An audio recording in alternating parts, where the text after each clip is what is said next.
I had it. Ironically, the main reason I hate Danish people more than even any people think, oh, Chris, he really hates Koreans, but actually, Danes are my true hatred. Like, I hate the Danes. Yeah, potentially, but I think it also has to be some that you guys have also talked about before, the good old Korean mafia. Whereas you have a guy that's a bit more like a president, like a dictating, and put me in here, like DMing as they do, typing in Korean, like essays in Korean, I mean, I think Killen can hang with all the Winstons, 100%. Yeah. I think like watching them playing with it, Winston. Honestly, he's amongst the top for sure. Like he could have. Yeah. Like he was on Atlanta, they win the league, I think. Yeah, I actually think 100%. I agree with that. He's doing like a master's in psychology. You talk to them about their schedule, and it's like, yeah, we do like 10 minutes of review a day. They were chilling. Even now, this year. And he would go as far to drink at his computer and boot up the screen share for me and explain to me, while sloshed, how his team was better in the neutral as he showed me his team losing the neutral fight. Because he would show me his team doing the things that he'd talked about in review, and it's still leading to them losing. I would just be sitting there giggling. Hello, welcome to episode 7 of Uncoachable. It's been a while since the World Cup, a while since Overwatch League, and we've all had time to reflect on everything that's happened. I think I speak for myself and Chris when I say one of the silver linings was that the Queen was no longer with us to see the disappointing Team UK result. Now, Midtown would have broken her little heart. The other Commonwealth countries, Australia, Canada, they didn't fare much better. But there was one Queen who was significantly more disappointed than this year's World Cup. Queen Margaret of Denmark. As Denmark didn't even make it. So we can maybe start there with our guest, sHockWave, today. Let's start with the World Cup and what went wrong. Nice, man. What a start. What a start. Yeah, before you start, how did you figure out the intro was going to be Queen Margaret? What was normally I understand you just trying to roast someone. How did you come to this conclusion? Well, I was just thinking of queens and ways to connect Australia and UK and get to Denmark. And then it's like, would Denmark already also have a monarchy? So then I looked up who the current Queen of Denmark is. It's Queen Margaret II. Yep. Yeah, so, tell us about how you got smoked. Tell us about how you screwed. Anyway, to us and Queen Margaret, what went wrong? Well, I think there's some stuff that just doesn't make sense, honestly, like still to this day. But I don't know. Maybe the kind of conclusion, like the excuse we came to, was sort of that we were doing so good and winning everything, and then we kind of get like a little reality check in match. Maybe there's some nerves, and then we don't play as usual, and then it just all like crashes down and fumbles, So I would say it's probably like a classic of getting like too cocky, like too arrogant, just thinking that we would win like automatically, because our win rate was I don't know. I mean, it's kind of like the Atlanta story almost, in a way. The Atlanta of the World Cup. Maybe some differences. Makes you lip in this analogy. Huh? This makes you lip in this analogy. Yeah, I'm definitely the Danish lip. Was it the team game that sent you over the edge? That overconfidence peak? Maybe. I mean, we were like very excited, of course, after winning that. But I guess it's kind of like we thought they were like the strongest team. So after beating them, we were kind of like it just plays out automatically. Now we just qualify. But yeah, that just didn't end up happening. And I think it's also like the metas. It's not like those like Lucio, like the macro comp, and it's very like macro based, right? It's not dive mechanical. So even if we have better players on paper, if we're like just doing stuff like splitting, whatever, then we can lose to like literally everyone, right? So yeah. How did you lose to the French? Oh, sorry, Matt. Yeah, we did.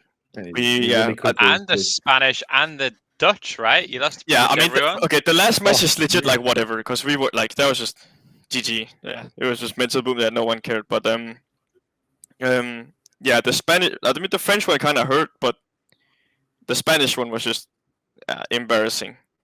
I don't even know. Like I remember we were VOD viewing it, and and and we like all had our turn to like get flamed, like replays, and just doing the most dumb shit ever. Yeah, I don't know, weird. You had ages though, didn't you? Hadn't you guys been scrimming like for months before this? Nah, not that long. I don't think. You guys were like training for another tournament before, no? There was like some sort of Yeah, like the LAN. French. Yeah, we had the French so you guys LAN. were using scrim for fucking ages. Don't lie to us. Yeah, I mean, it's like not that long, but yeah, just like every now and then we would have scrims. I guess like the months leading up to.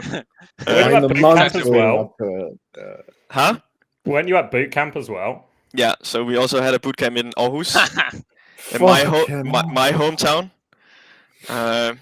So yeah, that was very nice, and it was kind of hype because there we played our first, I think, 3 or 2 matches. We played the UK match there, and that was obviously hype and stuff.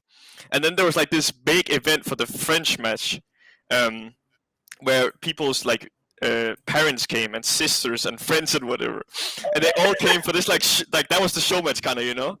And we thought like, yeah, like we're beating the French kind of. It was just kind of easy win. So invite everyone and they come and watch it at the place we were boot camping, and then we end up losing. So that's kind of awkward.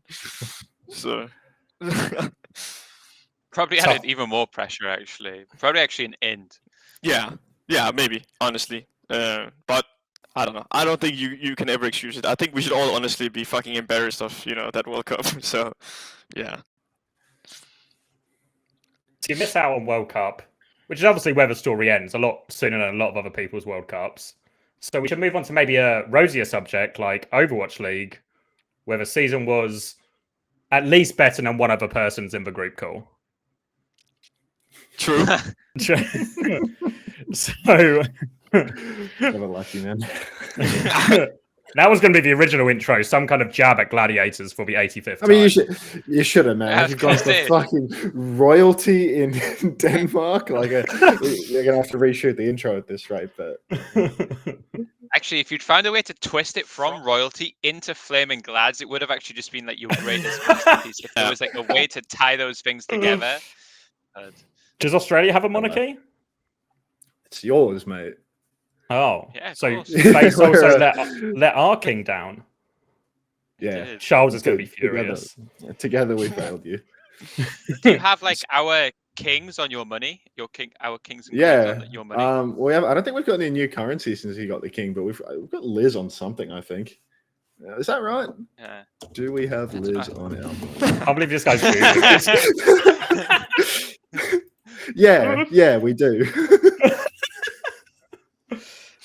So a lot of disappointed queens. But New York. So how do you end up on this team? Because this team has to probably sit in one of the more peculiar looking rosters at the start of the season.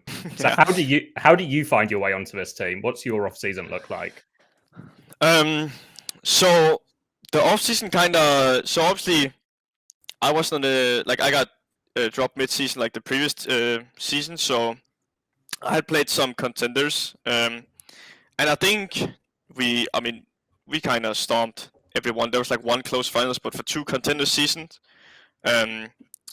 last year, we kind of just stomped with EXO, and then I think that kind of helped with some attention, of course, especially for Seiko and I. And then it was just kind of through trials and stuff. We did what was it, like Washington trials, and yeah, of course we did New York trials later, but yeah, New York was like the last, like actually the actual last team to even, I think, maybe even sign full roster. Maybe, I'm not too sure about that, but basically like they had the roster, and then I think it was mainly Amir that was kind of pushing, getting Seiko and I to have some Western or rather EU talent on the team. So yeah, it was honestly kind of a miracle. Both of us weren't too sure if we were going to be in the league again this year, but yeah, we like the last guys probably, or some of the last guys to get picked up. So. And how do you feel once you've got the final roster? Because it looks pretty decent on paper, like Fitz, Kellen, Creative, like good players there. Where did you see Like, what were your expectations with this team? How far you could go? I mean, honestly, at the start, I actually was really unsure what to think. Because obviously know some of the players, but hadn't really like I played against Fitz. I knew Fitz was good, like really good, like the heroes he plays, you know. But I hadn't like really, seen too much Kellen. I knew like creative was like sort of good. And then Leb, Seiko, me on top. I was like a bit unsure how it would be. I guess it's kind of always that going into a mix, right? There's like some uncertainty how the personalities clash and stuff. So I actually was like not too sure, but I would say when it was starting to come more dive and I knew we had like a mix, I think we could aim for like a mid-table sort of team. So Did because obviously one of the big themes of the podcast that we've done is like basically always discussing mixed teams, and obviously what's interesting about NYXL this season was it was like a double mixed team, right? Because you were mixed obviously like Western and Korean, but you also had like the players from like marginalized genders play too, which I think we'll get onto in a bit. Did you guys do translator? Did you have one of them? No, it was like kind of like we had like a player manager that like lived in Korea. He's from the States, Griffey, Tony. So he had some, but it was mainly like a head coach, Changun, and then sometimes our general manager, Nugget, kind of like translating through. But I honestly think our Koreans' English weren't too bad. Fitz English is good, and then Killen and Creative is like serviceable, but it's not bad at all. So. Did Changun have good English? Like, was he good enough with the language to actually translate and mediate stuff? Yeah, I mean sometimes you'd be like a bit slow, but yeah, he could for sure make actual reviews and you could understand what he meant. So. My feeling is that any mixed team that doesn't invest in like having a real translator or like a real fully fluent like bilingual person somewhere on the roster to help mediate things like this, I feel like they're always trolling, like Gladiators, they got rid of their translator in the middle of 22. To be fair, he didn't do all that much translating in the first half of the year, but just like generally if you have conflict or if you have issues and you're relying on someone that isn't actually fluent to do the translating, I feel like it's always going to end in disaster somewhere down the line, because it's actually impossible for people to feel heard if you can't have someone that like properly conveys what's being said. And like in your day-to-day, I feel like you can always scrape by with someone that's got decent English. They're a bit slow, that they can do it, but it's not perfect. But then when things actually get tough, I feel like it's always going to fucking bite you in the ass, like every single time. I think someone is going to explode. What's really important is like, I think it's kind of the same with Philly with like Carpe, because if you have a player, not a coach, but like a player that's in the team playing and in the game, like if you have one of those that can quickly translate, in between, I think actually that's very important, because I think the players get insanely split if there's no link in between, like sure you can have a translator, but if all the Korean players, they're terrible at English, then like the bonding and like in-game quick translation stuff like that, it's so bad. So yeah, I think it's. Did you have? Could anyone do that on? So like Fitz, to a certain extent. So, but I mean, it wouldn't be like insanely fast. It's not as good as Carpus, but yeah, he's pretty good at English. So. Okay. Did we, when we gave Changun Cloud the week, was that on the unreleased podcast that no one's ever saw, or was that in week one with Hadi? I don't think I've heard that yet. The thing is, our earlier episodes, even if it was on episode 1, no one's watched that. Like that was before our come up. That was before we really started to play the race war card as much as possible. But if you think about it, in the story goes something like this: Max somehow has been eliminated from the Overwatch League. Okay, I don't know how. Somehow I don't know how that's happened. Let's just say it happened. Let's say 11th place or something. So we said, you know what? We always like feel on London, we're a charitable bunch. We always like give back to the less fortunate. So we said, Max, you want to come coach us with us for about a month or so until we also get knocked out of planes a few weeks later. So he comes. So we invite him to scrims because normally that's what coaches do. He's in the London house. So we invite him to scrims. We invite him into a New York scrim. I remember the Busan incident. And Changun in New York refused to play this scrim because Unter is in the lobby. And do you remember what he said? It's ironic now that we think back to it. He said, "Is this Western culture?" So really, the original start of the race war that Uncoachable has been playing is actually Changun. He started it, really. And what he said was, "We will not start the scrim with Unter in because he's not on your team. But we're sat there like, we promise you he is coaching us for the next month. Also, is he going to leak to gladiators who aren't in the Overwatch League? Like, what is the assumption here? That we're bringing it on his main account, not even on a Smurf, to share information to Washington or something? Is that what we do? Just for like sneak him in? So we're sat there literally for 30 minutes in Busan, in Spawn, no one willing to start the scrim while he types. And the thing is, Changun didn't even communicate what he wanted. He just said, "Is this Western culture?" And then just didn't say anything for 30 minutes. So we're like, does someone need the toilet? Is there a reason we're not starting this scrim? And eventually we then talk to some people on their team who then talk to Changun and say, "No, he's actually just coaching us. Like, this isn't the craziest thing that anyone's ever done." But that was maybe the original client of the week. I mean, that was insanity. I mean, it was like at the start, I was surprised as well. Like, he just pops in, and then I know like Unter and Kellan, you know, Kellan the Felon or whatever, you know, they have like a lot of jokes going on. So I just thought like, oh, he like trolled invite or like, you know, something. But they were like, oh no, he's genuinely there, and I was like, oh, okay, like 5 minutes later. But then Changun just didn't, like, I don't know. And then I remember Seiko and I, we were like, no, he's on the team. Can we just play? And then he's like, no, we play different comps, so they don't show strat. And it's like, what?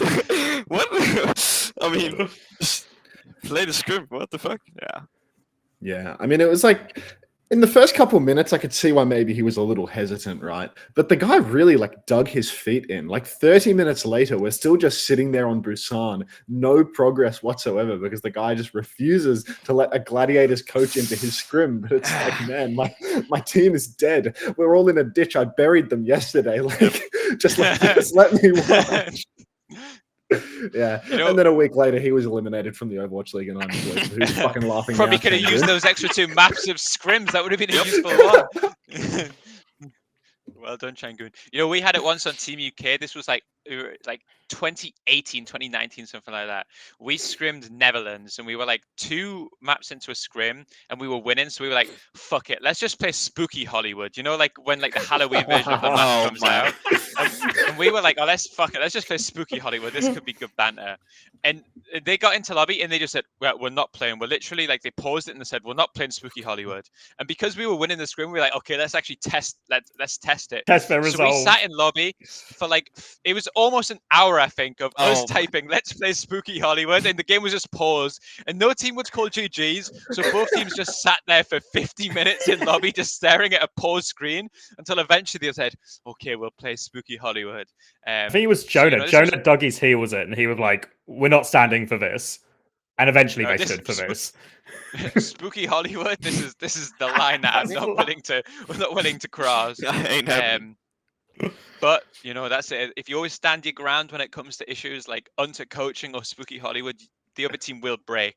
So far, I'm undefeated in Mexican standoffs of this type. This is Western culture, so this is literally Western Spooky culture. Hollywood, Unter in lobby. If you give me an excuse not to scrim and sit on YouTube for 50 minutes while you figure out what the fuck's going on, all the time while I'm laughing at you being a client, this is just win-win for me. Like there was no point, and I was like, "Oh no, I really wish we were scrimming. I'm on TFT or something. You know, I'm just grinding." Let's roll it back to the start then. So we start in Pro AM. It doesn't go very well. Obviously, you guys have got a roster with a lot of overlapping roles. How are you guys figuring out who's playing when and who's playing what at the start? I mean, honestly, the start was like so messy because we were so late to sign players because, like originally they wanted like a full marginalized like roster, right? But because we were so late, I think we had was like all the Koreans were still in Korea, and like Fitz couldn't talk because the walls are made of fucking paper, you know. So like he had like neighbors complaining or whatever, so he couldn't say a word. So we played with a muted Sombra, you know, using the good old ping dives and ping EMP, whatever. So that was a bit hard. And then I don't know this. Yeah, it was like NA times as well. Maybe some games with West. So it was like I don't know, weird times. Yeah. So our program we didn't like really think much of. I think that was just like a bit of like whatever, and let's just like get the team as fast to New York as possible. So it was just kind of sacked, I think. So. You know, in my Korean apartment where I am now, sorry to cut you off, but this is relevant. You'll see why. I actually have a neighbor who has the most loud like sex/masturbation sessions like of all time. And he does it like 2 or 3 times a day. And like as he's about to finish, it's always like, and he goes for like 10 seconds, like the most loud, and he does it like 4 a.m. At first I thought it was sex, but I feel like it's too frequent and it's like the times don't really add up. So to conclude, the wars are really paper thin in Korea. Continue. Thank you.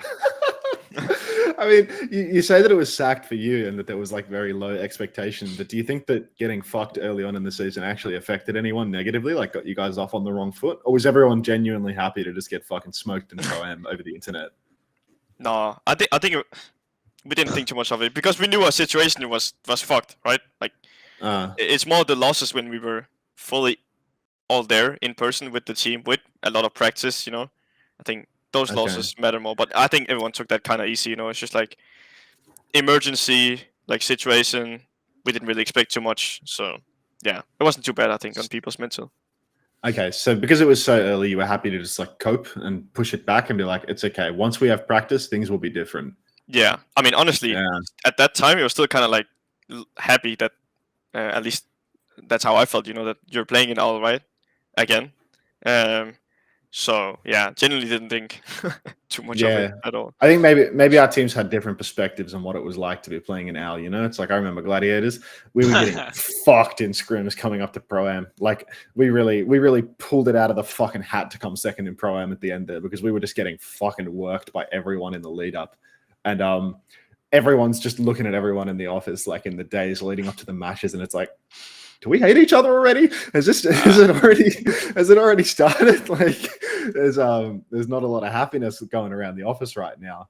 And we were trying to do the cope thing, but then you would look at other teams that were fucking us, and you're like, how long have these guys been scrimming? About the same amount of time as us. Yeah. Oh shit! Like, I mean, we had like actual genuine excuses, right? That were actual, so. Yeah, we had the same. Like we obviously kept the majority of our roster. So then when we came into the season and we were just getting fucking destroyed by everyone, it was like, it does seem like this week, this team that was scrimming has put together a roster, played for a week, and they're already way better than us, who's been scrimming together for a year. This is like slightly worrying. So we got put in like the super easy group. So we like got out of the group, but then just like got immediately like turbo farmed by Florida. And it was like, this is, I don't know if we had enough credit in the bank where I feel like people didn't start to hate each other, but like Florida did well too. Like Florida, it was like, so it was like, we lost to Florida, but it turns out these guys are actually really good this time. That does help a bit.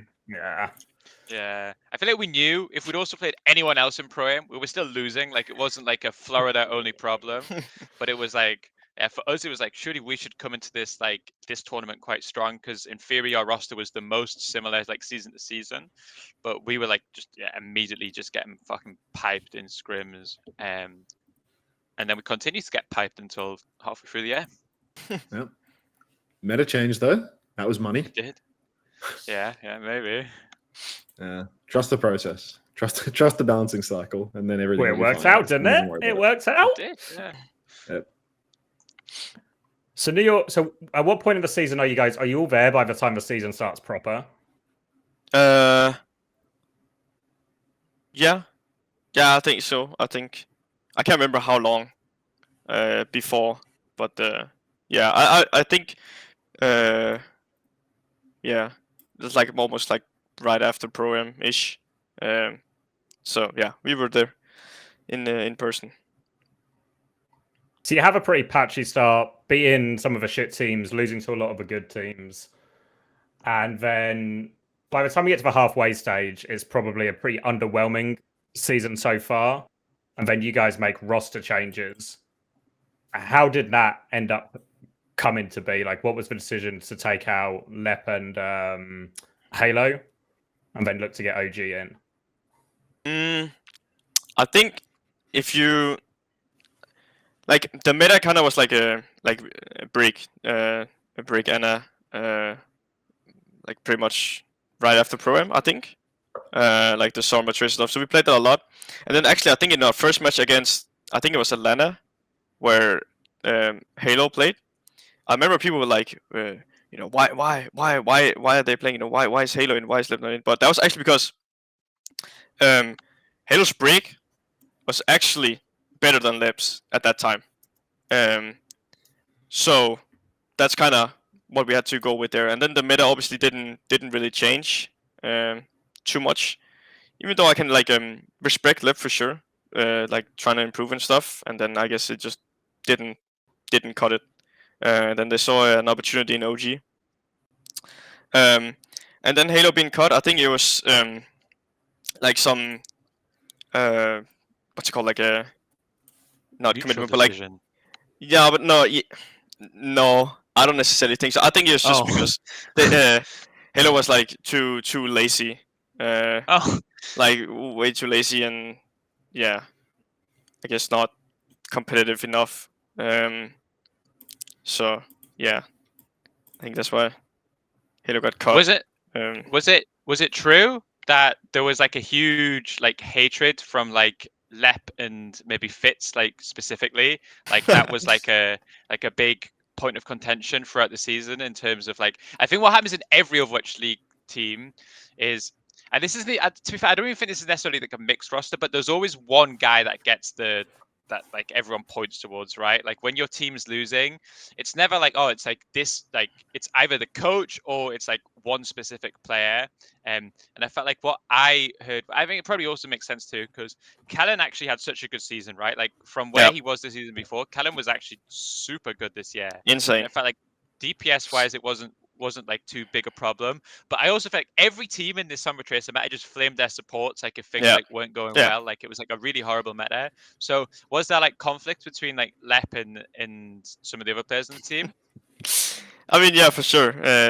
Lep and Fitz had their fair amount of arguments. I remember one time, that was when Live Fever was still so shit, and it was kind of like a funny like roast, but it was like I think one time Fitz said like oh, Shiva, you Live Fever value or something on Brick, and it was like the funniest thing ever. But obviously Lep didn't like that too much, getting called like a Live Fever value player when Live Fever was like the worst character in the game.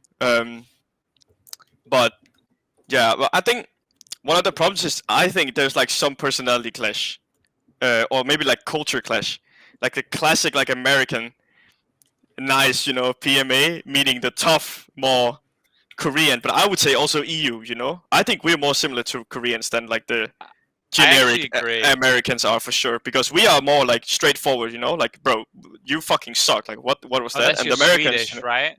If you're Swedish, then they're like, they'll never say that. But like, if you get like a French player, yeah, for sure, dude. Like in my experience, every Swedish player is like so nice that I actually hated to play with. Like this was like Sparker. I mean, Sparker was the same, right? He literally wouldn't flame anyone. He would rather literally just like, oh, I fucking hate playing this hero. I hate playing this comp, but I won't say anything. I'll just like suck it up, And I feel like that's like every Swedish player that I've ever played with. They're like way too nice. But are you working with Kev now? Dude, the guy, I mean, I don't think, do you think he's toxic? I think he's... No, he's a nice guy, but he'll tell someone if they're fucking trolling, like, for sure. I haven't experienced this side of Kev yet. Maybe we'll see if we lose matches. But no, there were definitely... Because I think the problem is that, and I think that fits off, because he's not used to that culture. And it's like, he's like, he's generally trying to improve, but he's asking about everything and questioning, Oh, do you think if I go here and pack, it's good?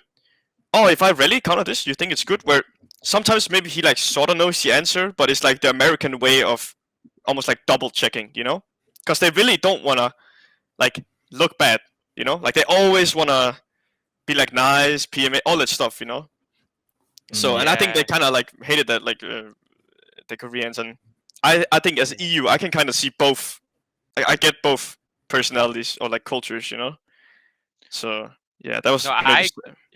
I think when we were on Fusion, I think the more EU Korean hybrid, I think actually culturally it was quite good. Like I think like the sense of humor is quite similar. No Americans. Yeah, like I think like Koreans are quite happy to let rip, and their sense of humor can be quite, you know, offensive at times, which I think is the same as a lot of Europeans. For sure. So I actually think it works slightly better like an EU KR hybrid. Probably what happens to Lep, which probably happens to everyone, is like once you start to realize that you're the, I don't know, who was the blame on your team? Dante, right? Like he was always the Yeah.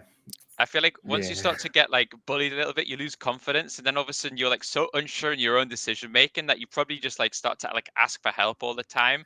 And that probably like I had it. Ironically, the main reason I hate Danish people more than even any people think, oh, Chris, you know, he really hates Koreans, but actually, you know, Danes are my one true hatred. Like I hate the Danes. Because when I was playing, I became the scapegoat, and I played on the team with 4 Danes. Oh. Every time I would die, they would just laugh down the mic, and I'm like, well, this is just like totally fucked, you know? Like, there's no way for me to play with even like a modicum of confidence. And then like once you start to realize that like every time you die, there is like a comment or like a sigh or something like this, then I actually think it's over. Like I think there's genuinely zero way to mentally recover from that, because every time you die, you just like sink lower and lower. And I feel like that's probably where these like questions from like Lep start to come from, whereas like he's probably becomes like so unsure in himself. But at the same time, it's like, well, if he is playing bad, then it's really like, I think also sometimes I've had it on teams where players will like obviously like maybe sometimes when we had Lethal on this team, there would be like comments after we die or we wouldn't do whatever. And I'm like, yeah, but I agree with the comments, you know, it's like, oh fuck, like maybe we shouldn't make them, but some people deserve like a little bit of bullying, you know? Like no, I mean, try and like 100%. I'm all for that. Like I think, and I like it being professional and stuff and competitive. So if you're in the Overwatch League, like you getting flamed and shit, like just suck it up. Like it's just competition. Like I don't know how these people think they can ever beat like any Korean like teams with like their PMA mentality, you know? Like it just doesn't like you don't improve, you know? Obviously don't go tell people to kill themselves and then they end up like burning out or like quitting the game or something, you know? But stop like making excuses for everything or saying everything is nice, you know, when it's like sometimes it's not. So, but I do want to say also like I think he did also get picked up like pretty spontaneously, because then I think Seiko and I got like the last. I think we were gonna get originally Tridro or Calyx. But then they just said that they don't want to give like another visa. So like was it a money thing, or like they didn't want to risk people being late, or what? Oh no! I think it was like a budget thing. Yeah. I think because I thought Dridro was like a hard slept on player. You know, like it was fucking crazy to me that Dridro got cut off. On Brig especially. Yeah. No. So the thing is that. Yeah, the thing is that Seiko and I were obviously a bit biased for Calyx because we just played with him on EXO and just stomped everyone in contenders, right? But in trials, I think Tridro was actually the main guy that they were going to pick up because he played really well. And on break. Insane. But yeah, I mean, the whole like season like before, I mean, you can get like kind of into it, but I think like the start of the season originally, they won like 4 marginalized, right? And then I think as we get coaches along, like we get Changun and Amir, and then we have a general manager, Nage, and then they're kind of like, guys, like this isn't gonna work, you know? Like it's just gonna be an embarrassment. It's not gonna be fun for anyone. Like no, like it's not fun for everyone. It doesn't look good. Like if you don't win a single fight, you know, because that is probably realistically what would happen, you know. Like it doesn't look good. They're fucking miserable, you know, like the players, and yeah, everything is just bad. So yeah, well, so I feel like what happened was like I feel like they I think it's almost 100% confirmed that New York were attempting to go down the route of like full marginalized roster, because I think there's even like DMs or stuff like to Aspen saying like, oh, we'll give you captaincy, like build a team, like And so she actually helped. She helped a lot with like stopping like kind of the thing, because our coaches and manager were like, yeah, this isn't gonna work and stuff. And then Aspen came out, and then the media pressured as well, you know. And then as soon as you have the media pressure, all of a sudden, you know, they're like, oh no, we can't have this bad reputation, you know, because it is all about reputation. Like, well, I suspect maybe it makes me like cynical misogynist, but I suspect the main reason that they were attempting to go down the route of a marginalized roster from the start was to get some sort of favor, you know, like it was like a PR stunt, like doing something like good. And then obviously all of a sudden you think, oh, we'll do this really, like, I don't want to use like the word virtuous because maybe that starts to spiral us into like a different area, but it's like, oh, and then all of a sudden the social media pressure like comes massively against you, and they're all of a sudden, oh, fuck, like we're doing this to become like the really good guys, and then everyone still hates it. So then there was like this like massive U-turn, and they had to find like some way to save face.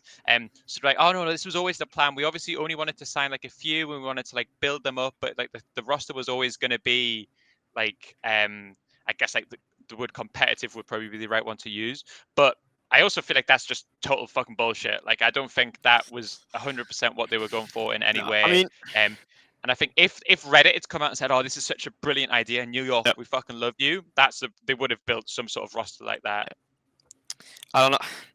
The thing is just about those, like what I've come to learn, and I've met some of the owners, and I remember in Philly as well in Korea, I met Tucker one day, and like these people, they're from another planet, like they live a different life. And people, I think they don't sometimes really understand that it's a business, like the owners of these teams, having like buying these teams, it's peanuts, like it's nothing to them. So I'm just thinking if they can like hire up, I don't know, if they have like a big like deal or something, and then they can say, oh hey, by the way, we have like this thing, we're all supportive and stuff, and then maybe that $100 billion deal goes home, then those like 25, 30, I don't know how many million, it was this year, they spend on like that team, even though the results are shit. The fact that they can just say that they have this, maybe they make like 100 times more money, So I think sometimes people underestimate that these people, they go so high up, like in the hierarchy or the well, in like the pyramid. Tucker, So... especially from Philly, like he now obviously like owns T1, but he's obviously by far the richest person I've ever met. Like he's like the actual heir to Comcast, which means like if he does ever get control of that company, he will own and run like I'm sure it's like a top 20 in the fucking world company. Like it's like absolutely fucking massive Comcast. Yeah, fucking so then, okay, so last week we had Kosaurus on it, and he basically indicated that, like, I think what he said was more specific, that Kellen is a massive sexist, because what would happen was, and I don't think there's any more context than that. I think that's just what like Kosaurus That's all we said. need. That's all we need. Yeah. He was pretty insistent upon it. Yeah, I mean, after when we went into the green room after, we're like, "Are you sure you want to say that?" And he doubled down on it. He was like, "Oh yeah, absolutely." So what he said, and I think obviously we probably saw this too, was it felt like some scrims there would be like a time where like the last map of a scrim or something like that, you would sub in Anion and Haley. So what was the logic behind this? Was it like fully org pressured, or was it like a coaching decision? Like what was the reason? So it was the owners. They were pushing like so hard to give like maps and matches and stuff. And I mean, it honestly like got to that point that like, I mean, full credit to Nugget like Archie, because that guy legit like laid his life. Like he was willing to actually quit. Like because he genuinely was like, it's like so destructive, It fucks the team up. Look at the match, like it's bad publicity, like he just showed them like the reality, and I don't know, it was like a huge like push and pull kind of. So like some weeks maybe they had like a good week, so they were like, oh okay, maybe this week is maybe only a couple maps instead of like a full scrim, something like that. But no, it was definitely from like higher ups. How would they enforce it? Because for me, like my feeling on like basically every team is that you've got higher ups, but they're so far separated from the actual day-to-day that it's like, even if they were to ask for something like that, I feel like in my experience, they would never actually be able to enforce that stuff because they're not there to see it happen. Yeah. So how are they enforcing this stuff? Yeah, I mean, I'm honestly not too sure, like, but I think they were pretty like controlling, like, about it, and yeah, so there was nobody rebellious enough to say, "Our boss said we have to do this. Let's not do it." No, I mean that's what like our coaches and managers did, right? I think us players, we're too far down, we're under the coaches and the general manager, but they definitely did to them, and it also like they were threatening, like that's what look at. He was like, I mean, this is like ridiculous. Like sometimes like this is ridiculous. I will legit just quit, Because Do you think that sometimes, this? Do you think this is like really difficult for people like Anian, where it's like, you know, you're just stuck in the middle of this, basically being like forced into play? Like, how does this actually work for someone like Anian? I don't know. It's just, I just think I genuinely like the thought of it. You know, like giving players and like Anian. I know, like she for sure appreciated. Like she has so much experience from it. You know, like just being there physically, like being in like maybe not, I wouldn't say like a tough environment, but like actual pro players. You know, how we talk, and then like the scrim environment, all that like pro player mentality, you know. But it's just the way it's implemented. I don't know. It's like I actually thought when I joined the team there were gonna be two-way players, because two-way players they can play like, is it like one or two matches or something, like X amount of maps. It was like some rule they can play like a tiny bit in OWL and then still play contenders, because we had our academy team, right? But then they're just full sign on the main roster, so they can't even play with the team, and they weren't really playing with like the main team as well, so they're just kind of there. So it's, I don't know. I remember through the season I was sometimes talking a bit. Second, I was sometimes talking a bit with anyone about it, and it's like, it's. I think it's good that she's like very well aware of the situation. You know, I think the worst thing is to be delusional and say, like, oh, I 100% deserve it. You know, like she knew, like she had played, I think, like 3 months or something, like scrimming contenders and stuff.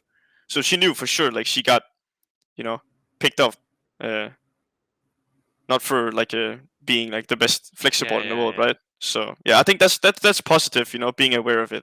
But yeah, overall, it's a weird situation, honestly. For the team as well, you know, like.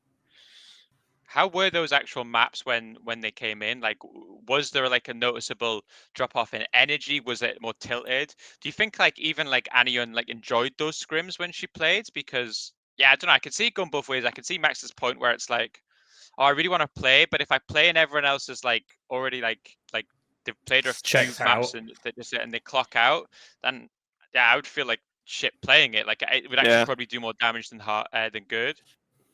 I mean, but that's I don't know. It wasn't. I don't think it was like as bad as maybe some people think. It was like that would happen even sometimes with like the main team playing. You know, I think it's just like a tiny bonus as well. It's like if you're already losing. I mean, I remember one time like Seiko and I. Honestly, we had like almost like a performance of a lifetime. I feel like we were playing like the Hanzo Tracer, and I remember like looking at the final blows after the map, and I was like, I don't know, it's like in the 30s or something fucking crazy. And then I press tab and I look at the backline and it's like Isayaki Lee Jae-gong versus like Anion Halo, you know? And it's like some fights where maybe I'm baiting for Nano and then it doesn't happen. It then happens like a couple times, automatically you're just like, fuck man, you know? Like I feel like as a pro player, at least me personally, I can still like focus for a bit. But then like, you know, it happens sometimes. I think naturally everyone would just kind of be like, yeah, fuck, you know? Like, but if you know it's not going to be the people you're going to play the match with on the weekend as well. Yeah, exactly. I mean, it's just, I don't know.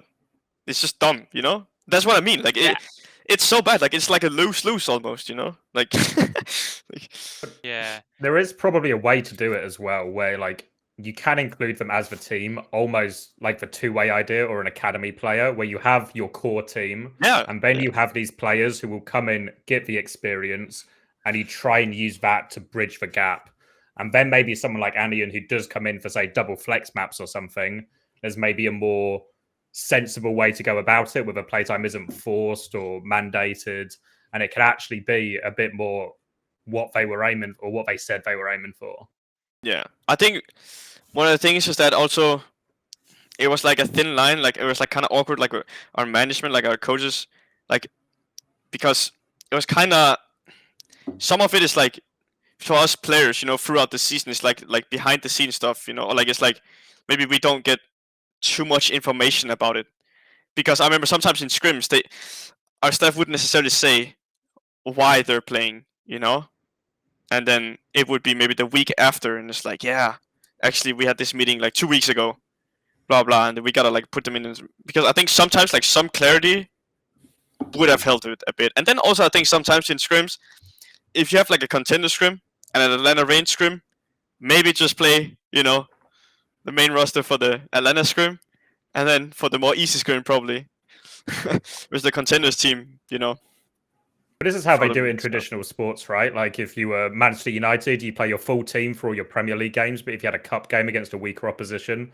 that's when you'd bring in some of the academy players and try and bring people up into like up the talent pipeline. Yeah, for sure. Yeah, Do you think but it's a tough situation, I think, honestly. So do you think that like Changoon or someone within the roster with control could have done better in that regard? Like here's your low B scrim, your easy scrim for the day. This is where we're gonna fill our quota more or less for like playing the marginalized people and stuff like that. It doesn't sound good when I put it that way, but like it's the reality of the competition. If you're never gonna play them in the matches, did you structure it that way at all, or was it literally like here's an Atlanta range scrim? I think sometimes we could have needed some clarity for sure. Like, just let us know, because I think signing up for the team, I kind of knew what I was going into, so I was kind of fine, with it. Like, I knew what I signed up to. Like, I signed the contract, like it's not like I just think they would just be there, Like, I obviously knew some maps like here and there, maybe like one match or two, But yeah, sometimes they were maybe too open about it, and then it was just like randomly like, okay, you're in. And then it's like, what's the reason? It's like, just play.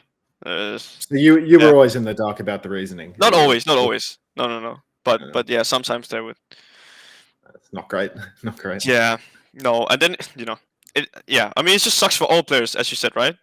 It's like the player they really want to improve, but then when they play, it's like if you get the feeling that the team is playing like seriously worse, but I mean, the thing is, like, I don't even think it's like necessarily like a agenda thing. Like, I've done things where I've like, oh, let's keep like playing Sky, for example, and give Sky maps, because right now the meta doesn't suit him, but I want him to be part of the team, so we'll give maps to where like we would maps.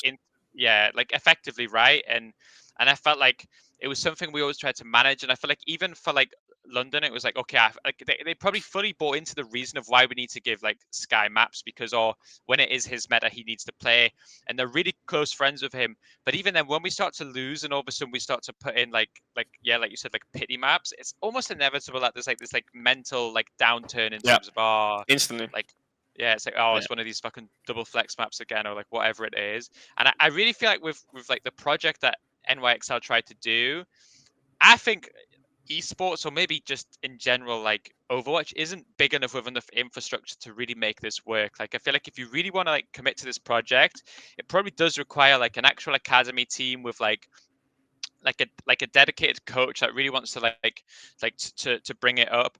I feel like I don't know if I'm like wrong in saying this, but I also feel like from like what I know, like the difference of like American culture and like Korean culture, how far it's come on, I suspect that it's actually a lot more difficult for like the Korean players to get behind like the idea of like why we would like sign marginalized players and give them games. Like, I think in America, like I think the concept of like diversity and like attempting to like give everyone a chance, I think everyone kind of understands it, whereas I feel like it's less of a thing in Korea.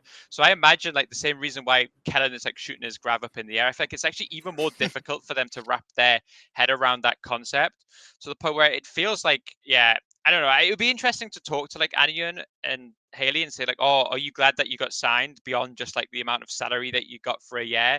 Like, did you actually feel like it helped? But I don't know, I feel like even like a traditional sports team, like it's probably still very difficult to figure out like how to manage that squad to where you have a certain group of players who all they care about is winning, versus like this secondary agenda of like what the org is trying to accomplish in terms of that.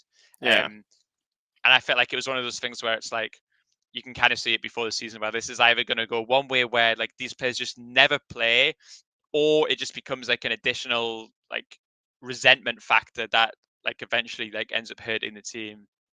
Well, not to compare another one of SHockWave's team to Atlanta, but this is almost the problem Gator was talking about in terms of not integrating Hawk with the team earlier, and that then it became a point of too late. But the rest of the roster was so focused on winning now, get the results now, and that's what they want to stick with, and that's where the conflict came from. Yeah. Yeah, for sure. I thought there was some pretty like rogue takes with it all too. To be honest, though, like Anian wasn't getting play when you were playing like Fitz on Ana, and people start saying like you people are being sexist for not playing Anian. It's like you people are fucking crazy. Like Fitz is insane at that shit. No? I mean, yeah, it's just dumb. I think some people are like really like blinded of the actual gap.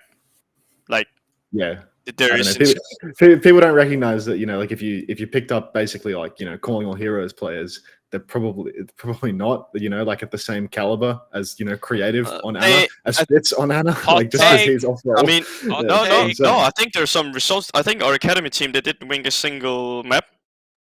I think in contenders. So NYXL had like the really like hard losing academy. No, but team, right? I think our academy team, like they got like a spot in contenders because they're an academy team. I think that season, and then I think they didn't win a single map. I might be wrong. Yep. In contenders, and then I think that team was. Yeah, I'm not too sure. Well, I think you get that sentiment like from a lot of fans as well. When there is like people will see someone pop up in contenders and think, this person should immediately be in Overwatch League or something, and they don't realize that the gap even between that can be pretty huge. Yeah, I mean, calling all heroes contenders or whatever it be, like even right now, I think you look at like the top, like in EU and NA, and even like this previous season, like I can think of maybe less than 10 players I think can like genuinely compete decent level in out, like in EU, and then maybe a bit more in NA or something. But like it's not many people that can just like go out and compete at a high level. Yeah. Was that the main reason why we started seeing Fitz on Brig and Fitz on Ana? It was just you felt that was the strongest version of your roster at the time? I mean, I think it also, potentially, but I think it also has to be some that you guys have also talked about before, the good old Korean mafia. Whereas you have a guy that's a bit more like a president, like a dictating, and put me in here, like DMing as they do, typing in Korean, like essays in Korean, like like put me in here, try, and then suddenly it's like, okay, creative Fitz try and sHockWave play, and then sometimes it's like, I don't know, it's like the craziest reasons. Like I remember one time he wanted to play Brig instead of Leb because he wanted to see how the enemy Sombra played. Oh no, he actually he subbed himself out to spectate, and then I had to play Sombra. Where I was like, well, okay, why would I play Sombra? Because I mean, okay, if you that's why, like, if there's clarity, if they say to me like, no, we want to like you practice it, play against these guys, copy what they do, it's good practice, But then it's just like, okay, Fitz out, you're in, and I'm like, okay, why am I playing? Like we have a match in like 2 days, I'm not playing Sombra in that match, and they're like, nope, but you're playing. And it's like, well, okay. So yeah, there's like some Korean mafia in that, just like deciding when to play and what kind of role to play and stuff. That would actually tilt me like to an unbelievable degree. Where if I just was playing and I got like subbed in or out because like a seat warmer, because one of the other players had DM'd the coach in a different language, telling them to get me out or put me back in, and I'm just like, oh, okay, that's fine, guys. That would probably actually be enough for me to start some shit, Do you remember who the Sombra was? Who was he copying? I think it was Happy or Birdring. Maybe Birdring. I mean, because like the styles, like the Sombra styles changed a lot. There were like periods where you would only go hack dive, some would only farm. There's like different playstyles, right? But then I think it was like Birdring or Happy, one of them, and Fitz was like, I don't know how they get so much value, and he wanted to like see it. Yeah. I don't know. And he didn't want to wait until the end of the scrim. He wanted to fucking throw you in and watch it live. He wanted to, It's a shame they haven't invented replays for Overwatch yet. Like when that feature comes in, then Fitz is actually going to take over. If things get to that point on a team, the team is just totally fucked, When there's like one guy calling the shots to that extent, has that much power over everyone else, and he also views himself as so much better than everyone else that he thinks it's okay to just sub himself out. Yeah, really. And it's like, I'm gonna build myself up and fuck all of you guys. I'm gonna put you in an even worse position for this scrim because I want to improve right now, and I'm more important than all of you. Like if your team gets to that point, your team is just totally fucking doomed to fail. And that's probably not the only bad story that we can extract about Mr. fucking Roadhog GIF man on this podcast. I mean, I want to say though, like, to be fair, I feel like because he said himself, it's kind of funny that he's like, I am necessary evil, you know, like that was like the reason to, you know, like call Lep like a life hero value player, or, you know, kind of play here and there. You know, even on the topic of Lep, you know, like it's helpful if, you know, he wants to give Lep some useful advice about where he should be playing and stuff like this. But at the end of the day, like, no matter what Lep does, his crime wasn't that he was American, you know? His crime wasn't that, you know, he would make a mistake and say sorry and be really positive. Sure, that might annoy you, but at the end of the day, the thing that was actually annoying you about Lep is the fact that he sucked and was fucking throwing your games, you know? And, like, no matter what Lep did from an attitude perspective, you'd find a way to poke a hole in it. I remember we were talking about this with Dante at the start of the year. We were like, fuck. Like, why does Dante never argue with our feedback? Why does he always just say, okay, yeah, sure. Yeah, I agree. Yeah.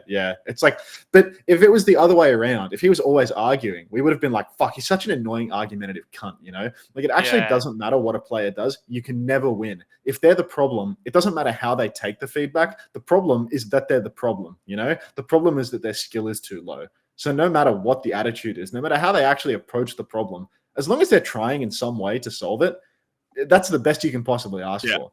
The problem is that they fucking suck. Yeah. So, but the thing is that sometimes, like, their personalities fucks them, right? In like, to improve, right? Because they have like the wrong idea of like going about it, you know, where there's like, oh yeah, sorry, this is like my bad. But like, generally, like the guys, I remember, like, I did a lot with 9K. I learned so much from arguing like a shit ton with him, you know, where usually the conclusion would be like, it's an in-between play and I want to go fast, he wants to play slow. Actually, both plays are fine, you know, but you kind of just have to pick one. Like, the whole team has to go either fast or go either slow, you know? But then, like, arguing with, like, you know, hours or something about, like, one Ash play with, like, a fast bop, you know? Like, it becomes kind of good, but, yeah. Yeah, I feel like I agree with Unter, though. Like, I feel like it's like a chicken and the egg situation, except, like, it's clearly the chicken.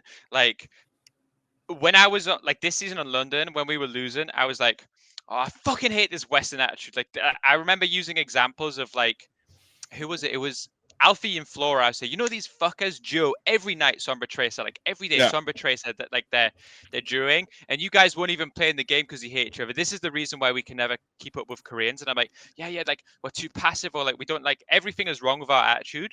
Then when we're winning, I fucking love London's attitude. They're always on time. They're always punctual. They're always like a team, and it's like. Yeah, actually, the reality is, like, their attitude when they were winning or losing was neither, like, good nor bad. For what it's worth, I think the London players' attitude, now that we've, like, finished, fucking amazing. Like, I love those guys. But when we're losing, like, every single person that was having a shit performance, I find a way, oh, you're just so fucking weak, or you just don't care, you're not just, like, trying hard. But if they were playing well, and they did everything else the same, but they were just playing well, I would fucking love their attitude. Yeah. And I feel like that's, like, the problem that Lep has is once he loses confidence, it's almost impossible for him to turn it around. And as long as he doesn't turn it around, he's never going to be able to regain confidence because he's going to keep getting, like, fucked. So you're almost at a point of, like, no return. And I think this happens in, like, every team and sports teams too. Like, once everyone loses confidence in you, unless you just by miracle just start playing like a god, or like you pray that there's like a massive meta shift or something, it's so difficult to get back. Yeah. Well, the same thing happened to Lethal, really, in many ways. Like, I think at the start, he was playing decently. Yeah, it's maybe like the surface. There's deeper to go in that, but the same thing. Once his confidence was gone, he then just actually started playing way worse. And then when he is playing way worse, suddenly any criticism starts becoming even more valid, and you're just in this downward spiral until well, what happened to Lethal and Lep? Yeah, you get subbed out for a few months and find a way to recover from playing ranked, or you just get cut, like my good friend Dante and Lethal and Lep. The Holy Trinity. A rip. Did you think that cutting Lep and getting OG in, did it have like a big impact on the team environment in a positive way? Because I feel like you guys continued to suck. So... No, actually... I think it was like it was better. I think OG's personality, at least, like maybe we like want a bit more like Seiko, him, and I. And I think he's like maybe a bit more, I don't know, like extroverted or like a bit more edgy. So he's actually like a bit more like the Koreans, like maybe Yeah. And then like voice his opinion and stuff. So I like that about him. But I think we had like a really good like time where our summer tracer dive was actually really fucking good at like a certain point. Like it had like clicked for us, and then we have like one match against Houston Outlaws or something, and we get fucked, and then we just hard mental boom, and then after that, like in scrims and stuff, yeah, it's just I don't know. It's Yeah, I really thought you guys were a good Sombra Tracer team. Yes, to be honest. yeah. Like in the Sombra Tracer meta, it was like Psycho was like it was actually like a year where he was just having like a fucking consistently strong showing on Tracer. Like he was looking really good on Tracer. Fitz, I would say, is probably like the third best Sombra in the whole game. Like really. Definitely knows how to play Sombra. Fitz is like I would say a top 3 Sombra, like better than basically everyone other than Lip and maybe Birdring. I might be forgetting. Yeah, I'd agree with that. Here, but I thought Fitz was really good at Sombra, and then Winston definitely one of Kellen's strongest heroes. Creative as a fucking dogshit Ana one trick, so like that definitely suited him. He's good at Ana, is what I meant to say. Yeah. But yeah, I guess you did have. I can see why you had like the problem of just flaming the fuck out of your brig player. Yeah, I mean, it's like you kind of go down the road of names, right? And you're like, yeah, and then you get to the brig, and it's like, oh wow, something's missing here. Yeah. But so I see the brig issues. Yeah, but honestly, I think it's so much like team play as well, because when like the comp has been played for so long, it's like so heavy macro. Honestly, you start seeing some of these like lower teams, they start like baiting, like with nano, and they're using rally correctly, like as time goes on, people's macro kind of like at first it's like the people that are genuinely naturally gifted, or like the Koreans, that just know how to play the comp.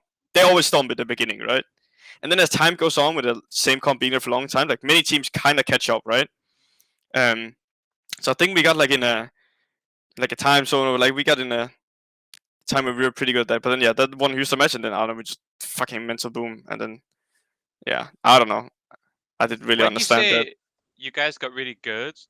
Like, were you ever like top half? Did you think? Yeah. In Summer Tracer, 100%. I remember our what was it? Like our like CK, like Changun, messaging with some of the Koreans and some of the other Koreans. Like some of the top teams, they were like genuinely worried like about New York with the Summer Tracer. Like Florida, Houston, and stuff. But yeah, I don't know. This just kind of went down after we had that Houston match. We tilted. I don't know. I didn't really understand it because it should seem really reasonable to lose a dive mirror to Houston.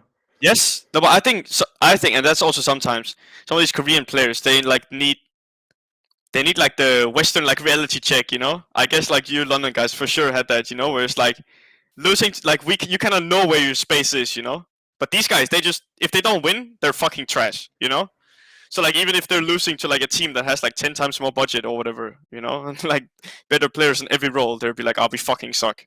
Like, yeah. Yeah, for us, like especially the season before last, but even this last, there were certain games where we like were so unbelievably realistic about the fact that we were about to get fucking destroyed. Yeah. And it was like, yeah, okay, well, we'll go home and we'll move on to the next. Like we very much were able to circle the games in our calendar where we said, yeah, this is a game that we should really try to compete with when we play against Atlanta, or if we play against Florida, or like Shock maybe in that like other season. It's like, yeah, this one's just gonna be like a quick ass pounding, and then we'll move on like with the day. And I feel like that allowed us to like stay grounded. Like I don't think any of the losses to the big teams ever affected Spitfire by like more than like a day. The only one that was like probably really bad was like that Houston one right at the end of this season, where like we won the series 5-0, but like lost it 2-3 because we just like actually turbo through every single like fight out like at the most unbelievable level possible. But even that, it was like, doesn't really fucking matter. Houston are pretty good. Like we still competed. It was actually the New York game we lost. That was probably like, because that really felt like the final nail in the coffin for us at playing anything but Rhine. That was the one that really felt like this comp is over. It cannot work for us. Yeah. Yeah, that was actually saved our season in a way. Yeah, thanks for that. Yeah, and I clearly remembered. The Gibraltar against you guys after you've lost to us, so therefore we're scrimming you maybe like 2 days after or something. You guys are getting fucked in the monkey mirror, like insanely fucked. Then on Gibraltar, you type in match chat like quick bio or something, and then you have a 20-minute break. You come back, and I like DM you or whatever, you know. And I'm like, well, what the fuck happened? And it's like, okay, you know, Winston is gone. We are Ryan now. And then you had like a quick like a Chris crackdown with the sim TPs and the macro and stuff on Jib, and you just capped the map with like 3 minutes and 40 seconds or something. So actually, no, that was so actually it is, you know, kind of our fault, I guess. Yeah, you should let us win a few more maps, give us a few more false hope. Bait us into still playing the comp. That's it. So then we get to the tail end of the season. You guys make play-ins, and you get into the come low singular limb match against Washington. And at this point, if I'm right, you don't play in this match at all. Yeah, I mean, I don't know. I don't have like much. Some of the matches are kind of just like blending together for me, but yeah, I don't know. I was playing like I think towards the end of the season more. It's like more Hanzo, which I personally think, you know, did okay. I think I had like unreal amount of like solo kills, you know, that was like needed to win games. But yeah, honestly, I'm not like too sure. I think that's like one of the issues, I guess. Like I had like sometimes like the like being a bit more open, like why I'm not playing versus why Fitz is playing. You know, like from the staff. I don't know if they were like a bit afraid. Like I'm fine. Like I told him as well. Sometimes where I was like, I fucking hate this like uncertainty. You know, like I fucking hate when it's like I don't know if I'm playing or not in like 2 days in the match. And like, okay, what? Like just lay it out. You know, maybe my comms are better. You know, maybe my macro understanding right now is better. You know, just like that. And maybe he has, I don't know, better aim, better whatever it might be, right? But like, just say it straight up. You know, I think sometimes they're a bit like, oh yeah, he's playing. Okay, and then, like, what's the reason? Yeah. Kind of. Well, you're kind of in a tough situation. If Fitz has really nailed himself as the main man on this roster, and you play the same role as him, you sort of find yourself in a very difficult situation to get into the team. Unless he's forcing himself onto Brig. He needs to spectate something, you know? Yeah, he needs to spectate something real quick. Yeah. I mean, I don't know. It like sucks a bit, but I didn't think too much of it because it's not like I think he's bad at those heroes, you know? Like if he was a hardcore flex DPS like Sombra, Genji, I don't know, something one trick, and then suddenly he's playing my role, you know? Maybe I would have, you know, hated it a bit more, but yeah, you know, it is what it is, but it's not like he was like bad at those heroes, right? So there's one thing I know we always really try to do on London is all our players were signed with a specific purpose in mind. So you joined the roster knowing you were going to be the flex support guy, or like when Sky came in, it was clear to Landon what his role would become. He would become the BAP guy and the Brig guy in a lot of situations, or any double flex maps. But on the surface, you and Fitz probably overlap in most of the key heroes. Yeah. I think like part of it is before the season. I think Amir was kind of like really fighting to get like both Seiko and I to have, you know, I guess like some EU talent, right? I guess there's like something in that part of the reason why I was on the roster, but yeah, I'm not too sure, honestly, like the actual reason. But I kind of saw myself as, you know, hopefully playing more hard Hitscan heroes, but it was Sombra a lot of the year, right? So yeah, not too much to do about that. And I can't argue that his Sombra is better than mine. You know, I don't even try to like argue about that. So yeah. In a weird way, Do you think there was... I'll go on. You got it. I was going to say, because when I look back on this New York roster, I actually look at it and I think Kellen had a hell of a season. Yeah. Psycho had a really good season. Mhm. I don't think Creative was bad. I don't think you were bad when you came in. I don't think Fitz was bad either. No. But somehow you've ended up finishing below Washington 10th. Yeah. Yeah. It How felt do like one of you- those rosters that, like, the same as what we said last week with Washington, where it just looked at construction. It was too big a task to manage with the resources that was like the same thing. Like Washington's roster, like no matter how good they got, it always felt like it was like destined to fail. And I feel like New York like was in a similar boat where like imagine Kellen didn't have the season he had, they would have also been like it would have actually turned into like a really rough season quite quickly. I think like I don't know how you guys felt in Wisdom it was like Kellen a top 3 main tank this season. Like I mean, I think Kellen can hang with all the Winstons, 100%. Yeah, I think like watching them playing with it, Winston. Honestly, he's amongst the top for sure. Like he could have. Yeah. Like he was on Atlanta, they win the league, I think. Yeah, I actually think 100%. I agree with that. Yeah. And I think they actually. He nearly joined, right? Yeah, they Yeah, chose but him over but so my understanding is that he had like he actually had, I think, Atlanta offer, like they wanted him, but then they needed like a day or two or something, and then he was like, fuck it, because he had the New York offer, so he just took New York.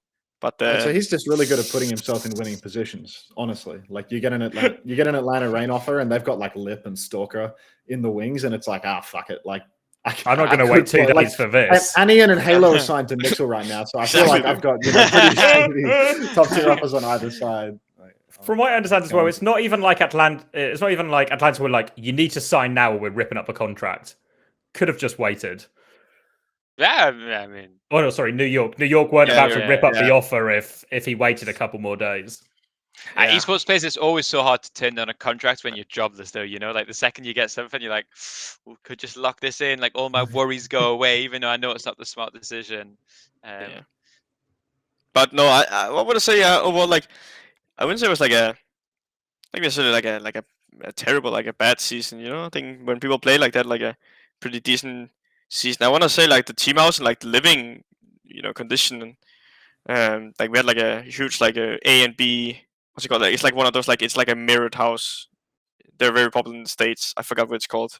It's like an A and B section. It's basically like the same house. It's just mirrored, right? So we had like a pretty big team house. It was honestly nice. I think like even outside of scrims, it's pretty chill. Pretty good season in that regard. But I would say like towards the end of the season, I like experienced some of the crazy shit where we were kind of like booming, and then we had there was sometimes I think it kind of went like this in scrims.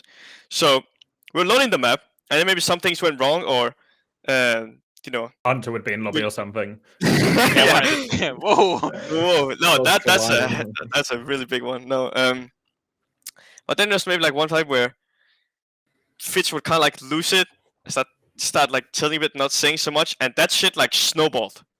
Because everyone was kind of talking, but then he would kind of be the first.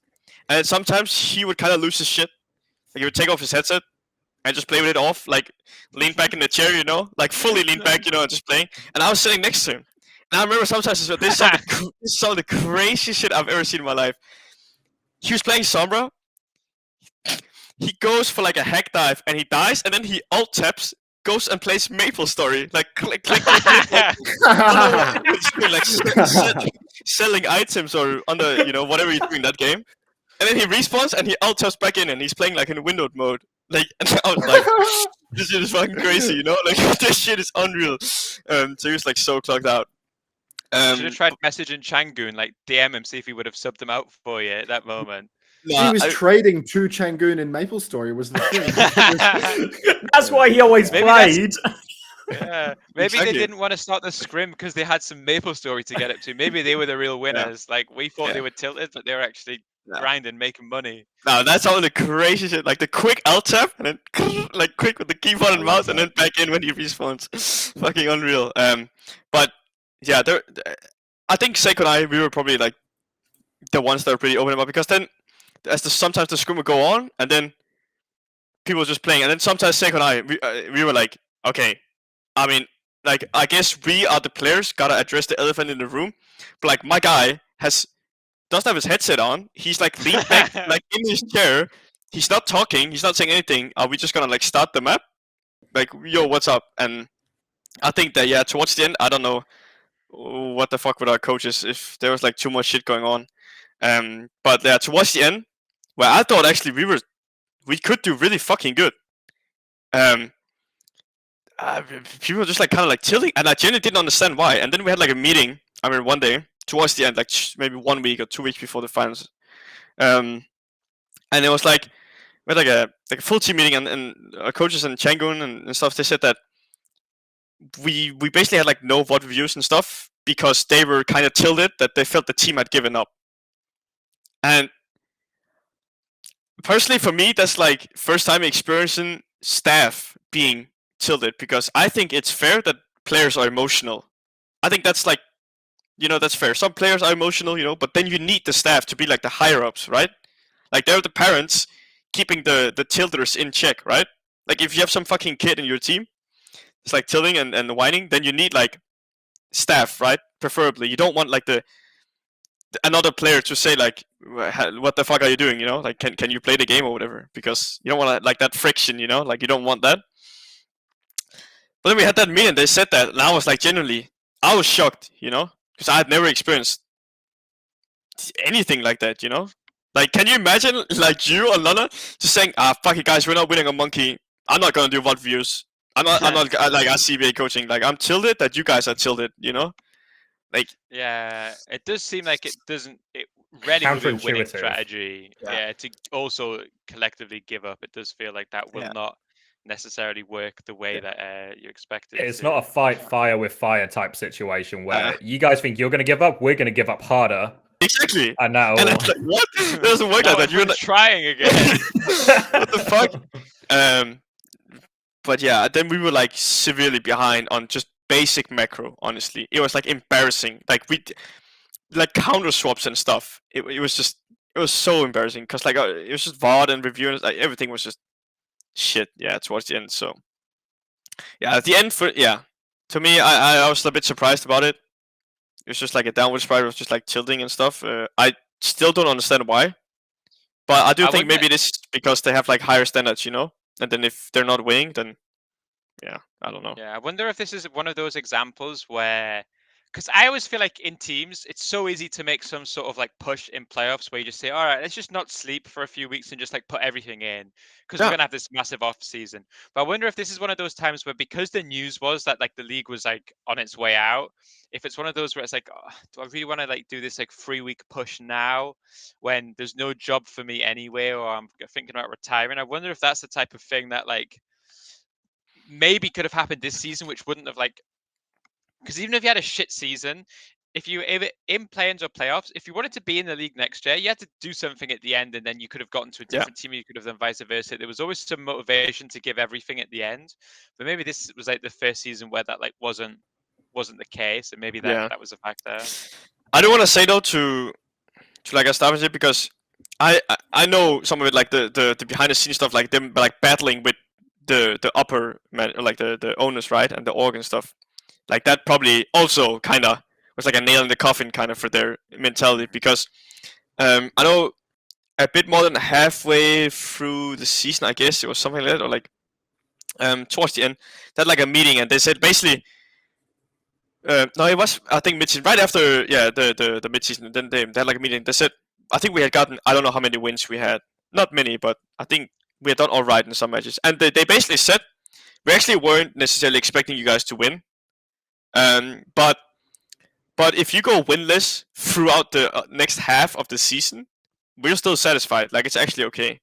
And like to say that shit, like to your manager and to your like staff, the coaches, it's crazy, Like, that's so demotivating, Like, if your owners just say, hey, I mean, fuck it, the result doesn't matter, Yeah, they definitely weren't in it for the competition. Yeah, that's easy to say. Should we move on to where do you want to start in terms of your other team? Should we just go backwards in time? So, season before, you get your second stint on Vancouver Titans. And there this one has to be some juicy stories here. Like, it has to be. Oh yeah. Like, there has to be, because it was fucking. You didn't like win a game. Like, everyone was getting kicked. You got kicked. Like, there has to be something unbelievably juicy for us here. Yeah, I mean, where the fuck do I even start? Like, it could be like, I don't know. There's so many stories. I think let's go from the start, like from the off season.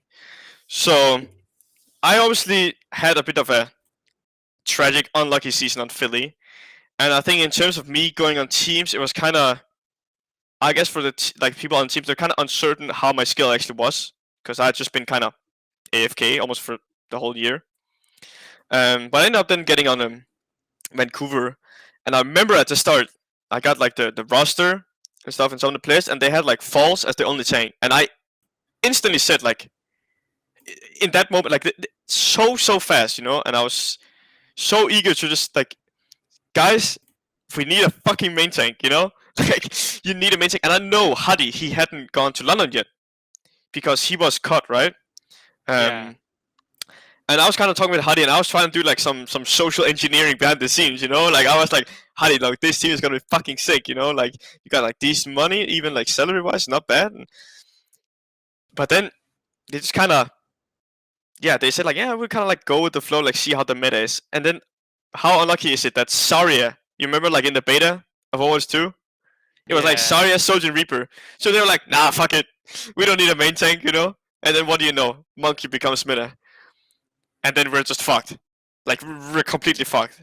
And then actually, and I think Falls, like obviously he's an off-tank player, and he does get like some, you know, deserved like what's it called, like hate about like skill wise. But I think if you look at like someone like Kalush, you know, other off-tanks, like generally having good coaches in these metas, it's just pure macro, you know. You don't necessarily need the most insane mechanics. Like if you know what your job is, right, you can kind of make it somewhat work with the rest of the roster, right? We had, but with that coaching staff we had, yeah, that's just not happening, was it?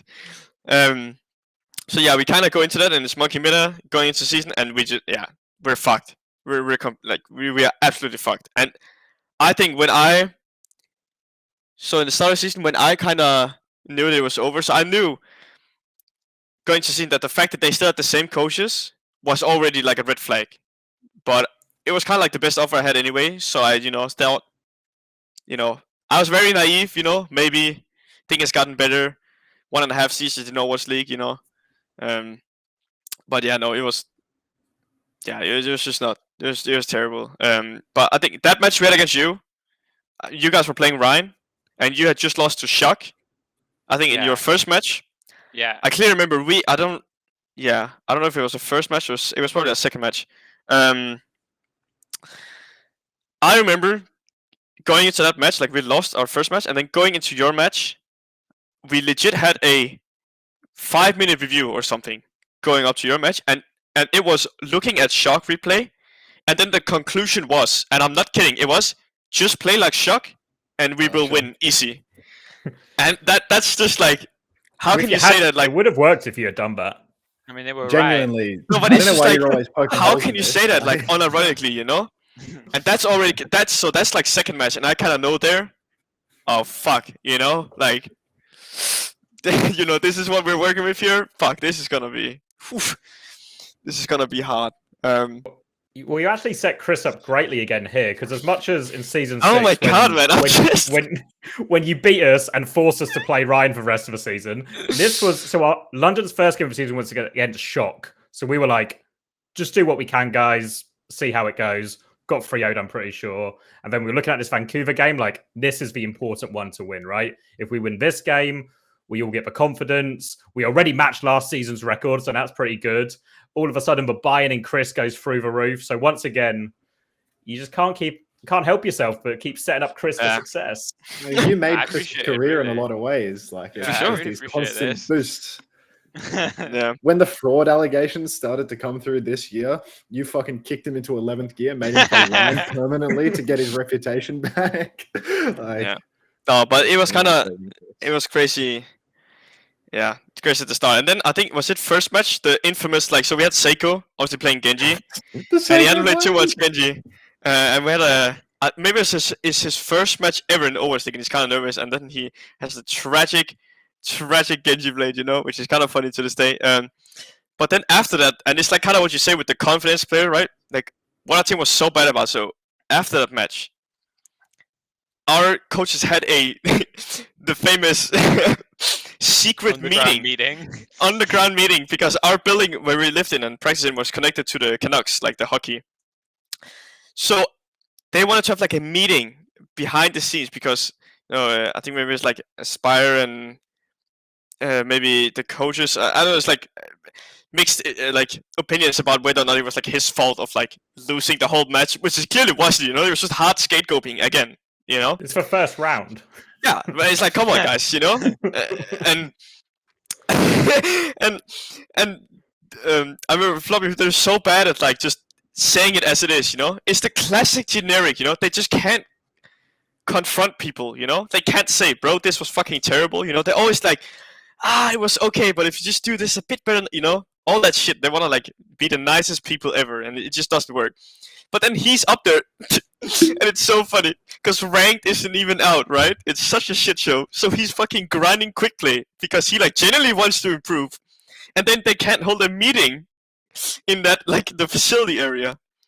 So I like randomly get like a DM on Discord. Remember, I think I was out, I don't know, buying food or something. They're like, yo, come to the hockey arena. Yo, come there. And I was like, what? And then I show up, and then it's like, I mean, the whole arena is like empty, right?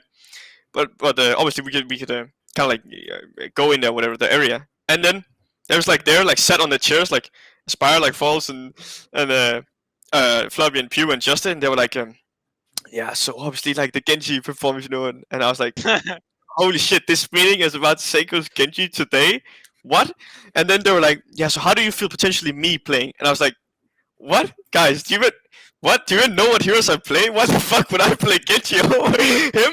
And then they were like, oh yeah, maybe we do Aspire Genji, then you play instead. And then I was like, okay, guys, I'm gonna be honest with you. I think you're a bit too harsh here. Like, it's first match, like, I think the biggest issue is that we don't even know what the fuck we're doing, Like, our macro, like, we were so shit, But yeah, it was just like the staff's way, I guess, of like just scapegoating, And then after that, like, that's it's so just incredible, no? Like, it's so crazy. And then, like, as a player as Seiko, like, it's so fair. Like, to him, it's like, how the fuck do you feel after that? Like, you're just you're completely shattered, right? Like, you have no confidence left, right? There's a fucking secret meeting. Like, everyone is talking shit behind your back. Fucking crazy, man. No, it's so funny. Like, when you're getting roasted on social media everywhere and people are posting the GIF, what you could really do is with your team and your coaches standing behind you and saying, it's the first game, everyone, or like the vast majority, 99% of people play shit in their first Overwatch League game, I reckon, or like underperform. And he's playing a hero that he practically has never played, because like in EU contenders, that hero was just non-existent, right? Like, he's played Echo, Mei, I guess maybe some Hanzo, some stuff like that, but never really Genji, right? And just played it now. Fuck it.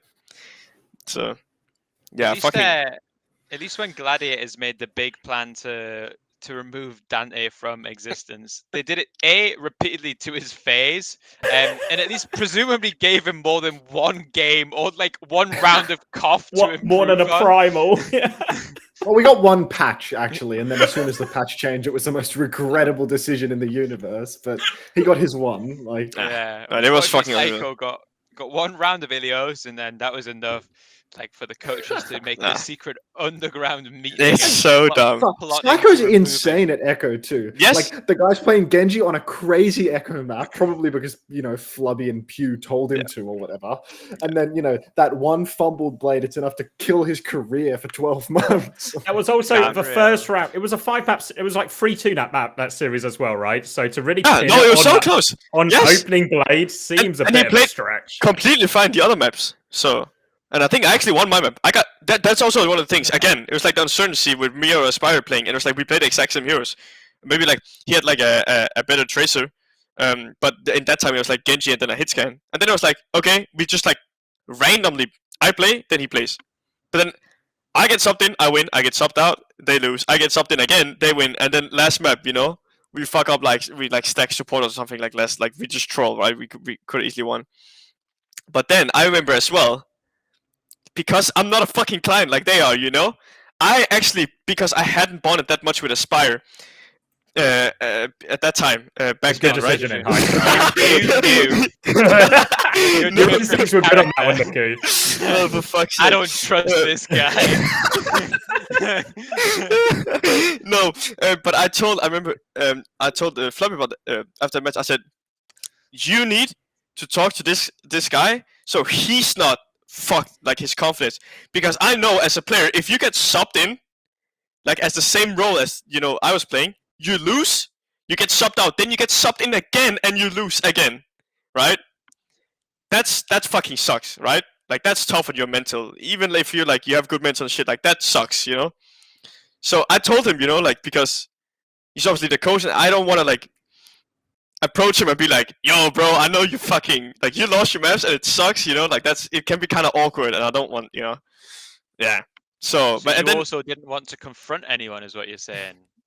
no, at the start I felt like I had to do these like basic things, you know, because they were just like clients, like they didn't know how to do their job and shit. But so here comes the crazy thing. So after the London match, and we get completely rolled by you guys. Like we have no clue what we're doing. So dumb. It's like, okay, just play like Shock. And it's like, okay. 0-2, like let's go. We're still playing Monkey. Then I had still talked with some of them, teammates from Korea and stuff, and apparently they were playing like some Sigma. They were playing a lot of Zarya, so they were countering the Monkey with the Zarya, like Dallas style, right? With the Zarya and the Reaper into the Monkey. And then I'm not kidding. We had the first scrim after you guys match. We had a Dallas block, and then I'm thinking, you know, this is the single best scrim of all time almost. Not only do they play the Monkey with Fearless playing, they play the Zarya as well, like half the maps with fucking Hanbin. Like it's actually just the best scrim, because those were the two comps we could potentially play, right? We go into the scrim, Coliseum, no review before after the London game, no review before the scrim, nothing. And this is 2 games into the season, right? Like, it's not so good. First match Coliseum, we had no plan, no whatsoever. We're just randomly playing like the Zarya, Reaper, Sojourn, or whatever it was, right? I kid you not, there's a problem with the Aztec headset, so we paused for 10 minutes, and then I gotta bring up like, okay guys, like, do we want to like TP Reaper in and bubble him? You know, like the basic macro, like everything. We hadn't like talked about anything.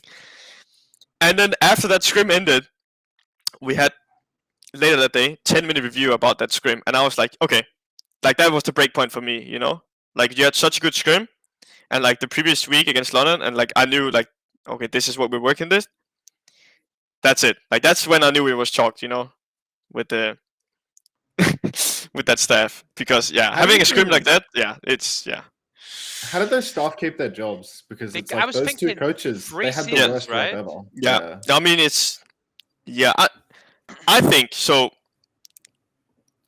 I think it was like a bit of like a love triangle, you know, like between the second win, the second win boys, you know, whereas the owners, they would go to like, and I think they were a bit clueless on the game, really, as I think many owners are in the OS League generally. They're just some random rich guys, don't give a fuck about esports, or they don't even know how the game works, you know? They just think it's a good investment, potentially, or they want to be in esports, whatever it might be, right? They see something's wrong, okay? They go 1 step down the pyramid. Who's there? Okay, it's Justin. Okay, something is wrong. Who do we go to? We go to Flavie and Pew, you know?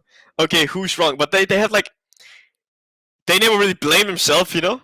Because their opinions are always like bouncing off each other, because they're all so good friends, right? And they have that innate mentality, don't want to like confront each other.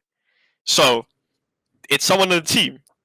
So like, do you think these people knew? Because I felt that it was mostly just like, you know, top down, like failing from Justin, you know, like Justin has hired his friends And all three of them are just clearly fucking incompetent because like the team loses that much and nobody gets fired ever, even though these three people are clearly the ones like in charge of construction and managing the teams, you know, like once and getting a second chance, maybe that makes sense. But like you could just see that they were just hand picking players from their friend group forever. You know, it was always, I'm going to pick up my mates over and over and over and over again. And like nobody above Justin was firing Justin, and Justin was never firing his friends. Yeah, I mean, yeah, it was a big issue, and you know, I think it's like kind of crazy because that team was in 2020. You know, when they got picked up, it's like a quick emergency signing. Like Suna got signed over me because I was reset my sleep schedule. Like I was sleeping, so I missed like a call or whatever to get picked up, and they had like a day or like 13 hours or something to like get the roster. Like it was so tight. So I'm just thinking, if you're not a client, like you're an actual human being going into next season, this roster we had to get together for like 13 hours. Let's just, you know, just scrap it. Because you think like these players, like the plus ones, you know, like no one really, like they're not that attractive, you know, like who the fuck is gonna pick them up, right? So yeah, and I don't know honestly how they stayed. But then after I think we lost 2 more games, and then we started like almost like joking. Like we were like like us players, you know, like we kind of knew when it was like 0-4 and we were still playing the monkeys. And then you know we started sometimes like giving up. It's like I remember we had a scrim against London, and Forbes goes, "Oh, I've seen Hardy jump here. I'm gonna jump," and he just jumps and he dies like poof, like in 1 second, and the whole team just like dies of laughter. You know, it's like first fight, first scrim, you know, of the day, and it's just already fucking GG. So yeah, it got to a point, and I think.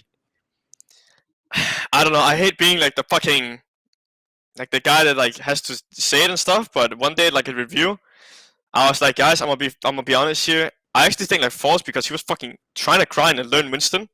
I actually don't think he's the issue. I actually think you guys are the issue. Like you can't teach him shit compared to like what what like they can on Shock with Kalush potentially, you know. So I had a bit of like a after going 0-4, you know, a day of like just confronting them, you know, and saying like this is fucking crazy, you know, like but yeah, it's tough because when they're nice guys, you know, it's sometimes tough because if they're fucking annoying, like ego dickheads or whatever, right, like it's always easier to be fucking toxic against them, or you know, but if they're nice guys, then sometimes you gotta tank it a bit. Well, speaking of ego dickhead, we get to the halfway stage, and it's 0-12. It's gotten worse and worse and worse. And then the decision's finally made, right? The staff they step down, or do they get fired? Do you remember? Honestly, they had. I think it was like sort of mutual or whatever. I think it was like us players. We actually got to the point where we couldn't even necessarily like trust Justin. Like we just went to like the higher ups and tried to set up a meeting. Which was like a secret meeting. No, but I'm not kidding. A bit after the start, when we were like kind of like losing our shit, we made like we had a player like Discord, like, and we would have like player-led like VOD views, because we were like, I think we were like pretty confident, like we genuinely wanted to win, you know, like we weren't just minimum 50k slaves, like we genuinely had like decent salary, and we thought like the roster could be decent, right? So we kind of had like the emergency meeting. We all called together in the nights on Discord and have like meetings and stuff. But I mean, it was kind of called for, honestly. I was like losing stuff just to say like some more fun stories about like the team, because we had like some incidents where we started trolling and like baiting, where there'd be like. One famous incident was Gibraltar. Last point, I think it was like Kingswoe with a Tracer had pulse. I think it was against Glads. Kevster had pulse, alright? And he was playing around hotel in Kings Row or something, like an angle, right? And then our coaching was, guys, we cannot go right side. They have pulse. Like, that was the review, you know? Like, the whole right side of the map was just a lockdown area. You cannot enter there because this fucker has a pulse bomb, you know? It's like, oh, okay. So we start like baiting, you know, Like we would ult track, and then Master would be like, "Careful, guys, they have pulse bomb. Don't go right side." You know, like, the whole bunch of you just like baiting and trolling. Like it got so fucking bad, you know, because we were just like, I mean, we were fucking lost, you know, like it was just trolling. And it was so bad that after that round ended, then one time like Flubby would be like, "Yeah, we did this and this mistake, but the ult track is actually kind of right. Like we actually planned not to go right side when that pulls, and all of us were just like, there's no way, right? Like this is actually just, they can't even tell that we were baiting, you know? And oh my god, it was too much. So that's one of the good ones. Yeah, that's like we keep that even today. We have that inside joke. Don't go right side. They have pulls. It's fucking scary though when they have pulls. Yeah, no, I'd stay away from the right side. And Tracer can't get left side either. Is the fuck thing. Like, you know, she's got no movement abilities, so yeah, she's really locked she's down locked there. in on right. Yeah. Just move in a straight line on the left, and you'll probably be fine. Is my thinking. Yeah, but there's just, so we started like baiting, and then it was just, yeah, we had some fucking funny incidents like that. So, but sorry to sidetrack a bit. What did you originally ask about? Like the going 0-12 for the mid-season? Then yeah, they what's it called? Resigned. I guess it's what it's called. Actually themselves, but they kind of were on their way out anyway. Yeah. So then Dpei comes in, and I was there for a short time with Dpei, and while Dpei was there, and I actually think like Dpei, like I like his work ethic. Like he would work a lot more. Well, I mean, I guess what came to my surprise also one day with I think it was maybe Flubby or something. One day we were like reviewing something, and he said he had to go to bed early because he had to study for his degree or something, or his exam. And this is like 5 games in or something in the season, and I actually didn't know this guy was like taking an education on the side. I was like, this is just so funny. It's so Vancouver, crazy. Like they've got a history of this shit because after you got rid of Flubby, who was doing an undergraduate or a master's on the side, then and post Dpei, they get Ascoft, right? Ascoft was doing his fucking masters the whole time on No way Vancouver. he did a masters. Yeah, he's doing like a master's in psychology. You talk to them about their schedule, and it's like, yeah, we do like 10 minutes of review a day. They were chilling. Even now, this year, Vancouver has the longest history of picking up fucking Kappa coaches ever. Like this guy, he's getting tertiary education while having a full-time job as an Overwatch League coach, and they're just going in on the vibe, you know? They did pretty well for a vibe this season, actually. Yeah, I thought we were one of the better coach teams this year. And then on top of that, what's crazy to me is that they were like on like piss low salary, like half salary, and they're paying their own rent. So they were basically making absolutely zero money. Like it was like you guys were all quite well paid on Vancouver though. Like that roster was quite an expensive roster. Yeah, that's why it's so weird. Like it was actually like kind of pro bono, but that's why like they were just like kind of chilling, you know, didn't like think much of it. Like, but then Dpei comes in, and I actually really respect Dpei. And from what I was there in the season, because he generally did work. Like it was like a night and day. Like it was a crazy difference. And I think he had like a pretty good understanding of the game. I think my only critique, and I think it probably like hurt him a bit, of like it wasn't so helpful for him, is that he was kind of used. At least it's like my theory of him having insanely talented teams, right? Like you look at the players and they can just play everything. Whereas I'm more of like the guys, let's be realistic here, you know? We're going against X team. They have better players on each role. Maybe we don't mirror them, you know? Maybe we play Mercy instead of Break because it's a bit more cheesy and maybe, you know, like stuff like that. But he was always like so keen, you know? Like, because we're tank, or maybe we're playing, it was probably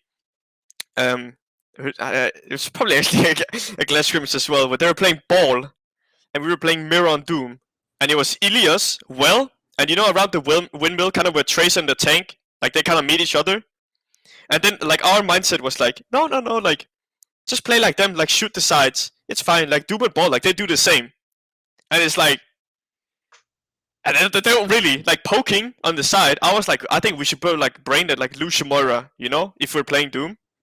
Like if that's our strength, we want to play Doom, we want to play Mirror Doom. But then he was always like, no, we gotta play like the highest level of Overwatch, you know, like we can do it, like we can really win. So I think sometimes that like hurt it a bit. So I actually do think he got, or rather the team, got insanely lucky with it being a hard one-trick Jungle Queen meta, where they could put Mirror on. And so I actually, I don't know how much of an impact. I think for sure some impact, like it created some more seriousness to the team, but yeah, if it was still like dive meta and shit, like that team, we were still fucked, so. Do you think that everyone got along with Dpei? Because a lot of the criticisms I hear about him as a coach, it's not so much that his understanding of the game had problems. Everyone pretty much always says he works really hard and he actually understands the game.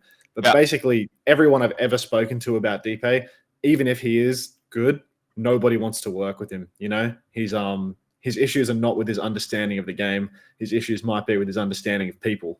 So do you have anything These are psychology to masters. on that front? If he was doing masters in psych, like I don't think Dpei did any secret meetings. That's all I'll say. I think if there was a meeting, it was quite a face-to-face. Yep. I mean, I having 9K, so I'll say like generally, I do like when coaches are just like being toxic as fuck, because I can handle it, and I think it's fine. So I personally didn't have like anything where I was like, this is too crazy. But I do think after I got caught, and then like towards the end of the season, I think maybe Sky or Force has told some stories about some incidents of not being like too nice or. There was one. So this is the little Overwatch League fact. If you ever sign Mirror to your team for whatever reason, he will share all of your VODs to other teams, but not for the purpose of like, oh, this is what X team is playing, but no, here is the internal drama of my team. This is funny. Let's share it or whatever it is. He's like the TMZ internally of Overwatch League. Yeah. And there was this one like super funny clip. X remembers it. I don't know if you've seen it, Unted. Like there's a part of me which thinks we should dig the bar and just play it on the podcast, but unsure the ethics behind it. But it was a Vancouver scrim, and I think it was maybe still on the Queen meta, and they were playing against some contenders team. And I remember very specifically being Junkertown. They like full held this team, right? So it was like just a contenders. Oh yeah, I remember it. You know the one. Yes. And everything goes silent. And I think, okay, whatever. And then all you hear in the background is this fucking desk slam, and then Dpei screaming down the mic, "There's no good fucking movement!" And I'm sat there like, what? They've just won the map against a contenders team. They barely died. I'm like, there's literally no reason I could see why a coach would get angry at this moment in time, even if they hadn't been trying. But you hear it like desk slam, you hear some fucking like massive argument in the background, and I'm like, holy fuck, like what has gone on here to deserve this reaction? Like, if you're gonna desk slam, at least do it after you've lost a round or after like False has primaled into the well or something. You know, like these are like reasonable times to get mad. And I remember this clip and I was like, oh my fucking god, like I don't know how, like I was like shocked at like of all the things to set him off, this like full hold on Junkertown was like not good enough. There was no good movement, so that became like a London meme where it's like good movement. No good movement. But what's so dumb about that as well is that they were out. I think I'm pretty sure. Like when that stuff happened, they were 100% out. Yeah, but I remember 0-12 starting thing, right? So it would have been so hard to qualify. Yeah, no, but I remember I was talking with Sky about it. It was like so funny because they were out. So it's like, what? Why? But that's why I mean, like, I think he has a really high standard, but that, like, maybe it works in like a Korean team that can win it all. But when you're in a team like this, that they're already out, it kind of doesn't, like it doesn't really work for him. It didn't really work for him on Gladiators, though. Like they did win that stage in Hawaii. They did win the stage in Hawaii. So I guess that's as close as it ever got to working for Dpei. But like outside of that, he had about as good in NA of a roster as you could get for like the season that they came like 8th in Overwatch League. They had like the ball, Tracer, Hitscan, double flex meta, and they had shoe skewed Kevstar for that meta. They definitely had like a weaker tank line with Muse Space, but at the end of the day, they had the best roster in all of North America to get through that meta, and they still lost to Rush because they were just fucking chokers, you know? I remember playing versus that team so many times throughout the year, and we always thought they were going to beat us because it felt like every single fucking patch they had the meta edge, you know? Like they just had the best roster in NA to counter comp us, and they kept fucking fumbling over and over again, except for like they beat us in Hawaii when Pelican had fucking exploding lung syndrome and couldn't play. But that's a Kappa win in my mind because, I mean, beating the Los Angeles Gladiator, I mean, beating the Atlanta Reign without Pelican, you're not really beating the Atlanta Reign in 2021. But yeah, like that team, every time they had the meta and they would just choke it, you know? I felt that they were really bad in like these map 5s. They would always fumble. And Dpei is someone who, like, you could tell that he put like heaps of pressure on his team. Like the expectations were insanely high all the time. Everyone was super stressed. And then like every story that I hear related to him, it's always like there was crazy pressure. He was really, really aggressive all the time. Like even if his ideas were good, like people were super like mentally impacted by the way that he coached, you know, because it was really intense. Whereas, you know, if you look at someone like Chris Dieffer over here, he's got a bit more of a gentle approach. You know, he's got that soft soul. You can tell in the way that he talks. He couldn't hurt a fly. I think that's why I think also Chris has been so successful. Is just I don't think Chris is like, he's just realistic. You know, I think don't just like keep coping. You know, like like, we can play this. Like we have to, like just be realistic. You know, if you're like a Western team. Like sometimes, like don't mirror, like just admit that you're not better in this comp, and then try to play something else, you know? Yeah, and, I mean, then work on the macro. Whereas I think, sometimes they like some coaches are like too perfectionistic, you know, or. Yeah, I mean, Dpei was a perfect play coach, you know? Like, he always wanted things to be, like, really well designed and thought out. But he definitely had, like, a limited scope in the way that he viewed the game, too. Because I remember in that same year where Atlanta kept beating Gladiators, we would always finish the match, and then Dpei, after losing, would come and talk to me about how his team was so much better. And he would go as far to drink at his computer and boot up the screen share for me and explain to me, while sloshed, how his team was better in the neutral, as he showed me his team losing the neutral fight. Because he would show me his team doing the things that he'd talked about in review, and it's still leading to them losing. I would just be sitting there giggling in my fucking chair at 3 o'clock in the morning in Australia, while this guy is like, look at this and look at this and look at this. And like, none of the stuff that he was talking about really mattered to me, you know? It was like, yes, your team is doing this, and yes, it is a good thing, but you're not seeing the other stuff. You know, there's other stuff happening in the game on the screen that you're not talking about. And your team is losing, dude. Like, you're showing me your team lose a fight, and you're like, but this is why that happened. But it was, you know? so like, good. It's like our fundamentals are so much better movement on this fight. And it's like, no, genuinely, he would say that, and it's like, dude, what the fuck? Like, how's your ego this fucked? Like, you're showing me your team losing after my team has just beaten you, and you're coming to me with a sense of defeat to tell me how much better you are. Like, what the fuck is going on? It's like, he definitely had one vision for the game, and I think he was very inflexible in that, to the point that even when he was losing with his team adhering to his vision, he would still try to convince the enemy team's coach that they were better.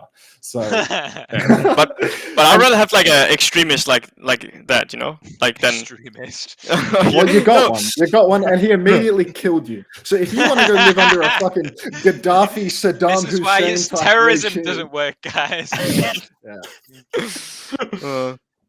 Dpei also had problems with self-preservation, I noticed, throughout his career in Overwatch League, because, you know, the way that he left the Gladiators was by just setting off a bomb in the office, like fighting with his boss really loudly, and then immediately booting up a stream and just shitting on the organization publicly. So any chance at redemption of his incredibly cushy, high-paid job just out the window. Like, that guy was getting paid insane amounts of money by the Los Angeles Gladiators, and he decided that because he was frustrated with the shit happening in the off season, that FaZe then had to deal with in the following years without screaming in public and throwing a tantrum. You know, basically just giving it all up because he wasn't happy with the off season.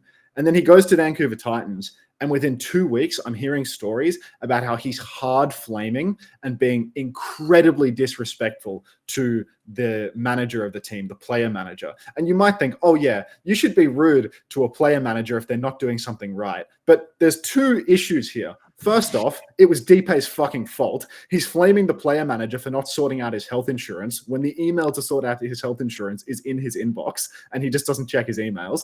And secondly, the player manager is his general manager's wife. So if you want to fuck yourself professionally, probably go and call your boss's wife an incompetent bitch, low key. Like, just if you want a guide on how to keep a job, go to Dpei's School of Employment for sure. It's actually true. Like, his bank account should have so many more zeros in it than it presumably it does. Well, he did win TFC, didn't he? You know?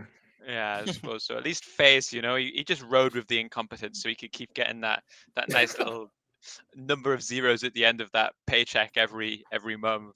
I mean, it's not like Face is incompetent, you know, he's just a quiet guy, you know. I think like with most head coach personalities, there's something like big about them, you know.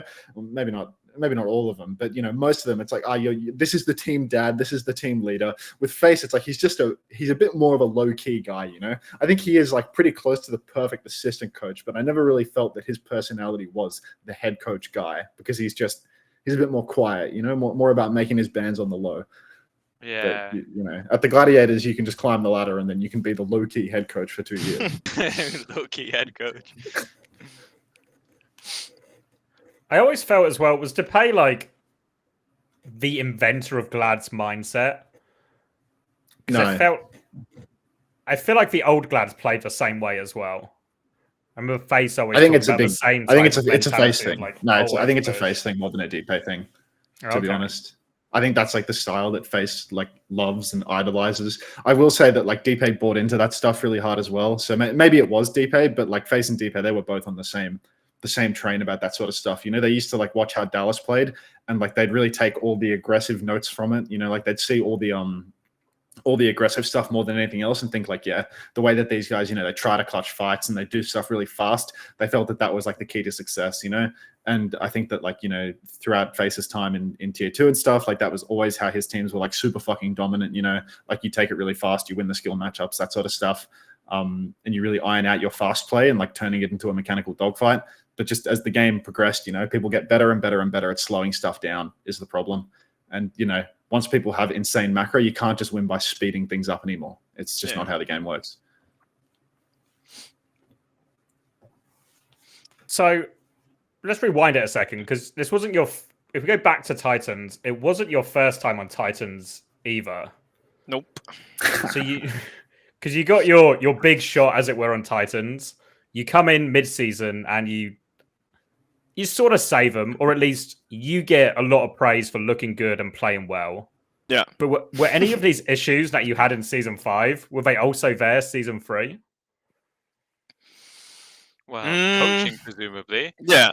Yeah, I mean, that sounds it. Yeah, I guess like it was just kind of the same. But that's, as I mentioned earlier, I was kind of naive thinking that, you know, maybe it's gotten better. But yeah, nothing had really After they went 1-15. Yeah, nothing had really changed. So they were on track to beat that record, though. If you think about it, they were like on their way. Yeah, true. 0-12, they could have done it. Almost did it. But yeah, I think the 2020 season. Well, that was obviously like remote, so it wasn't.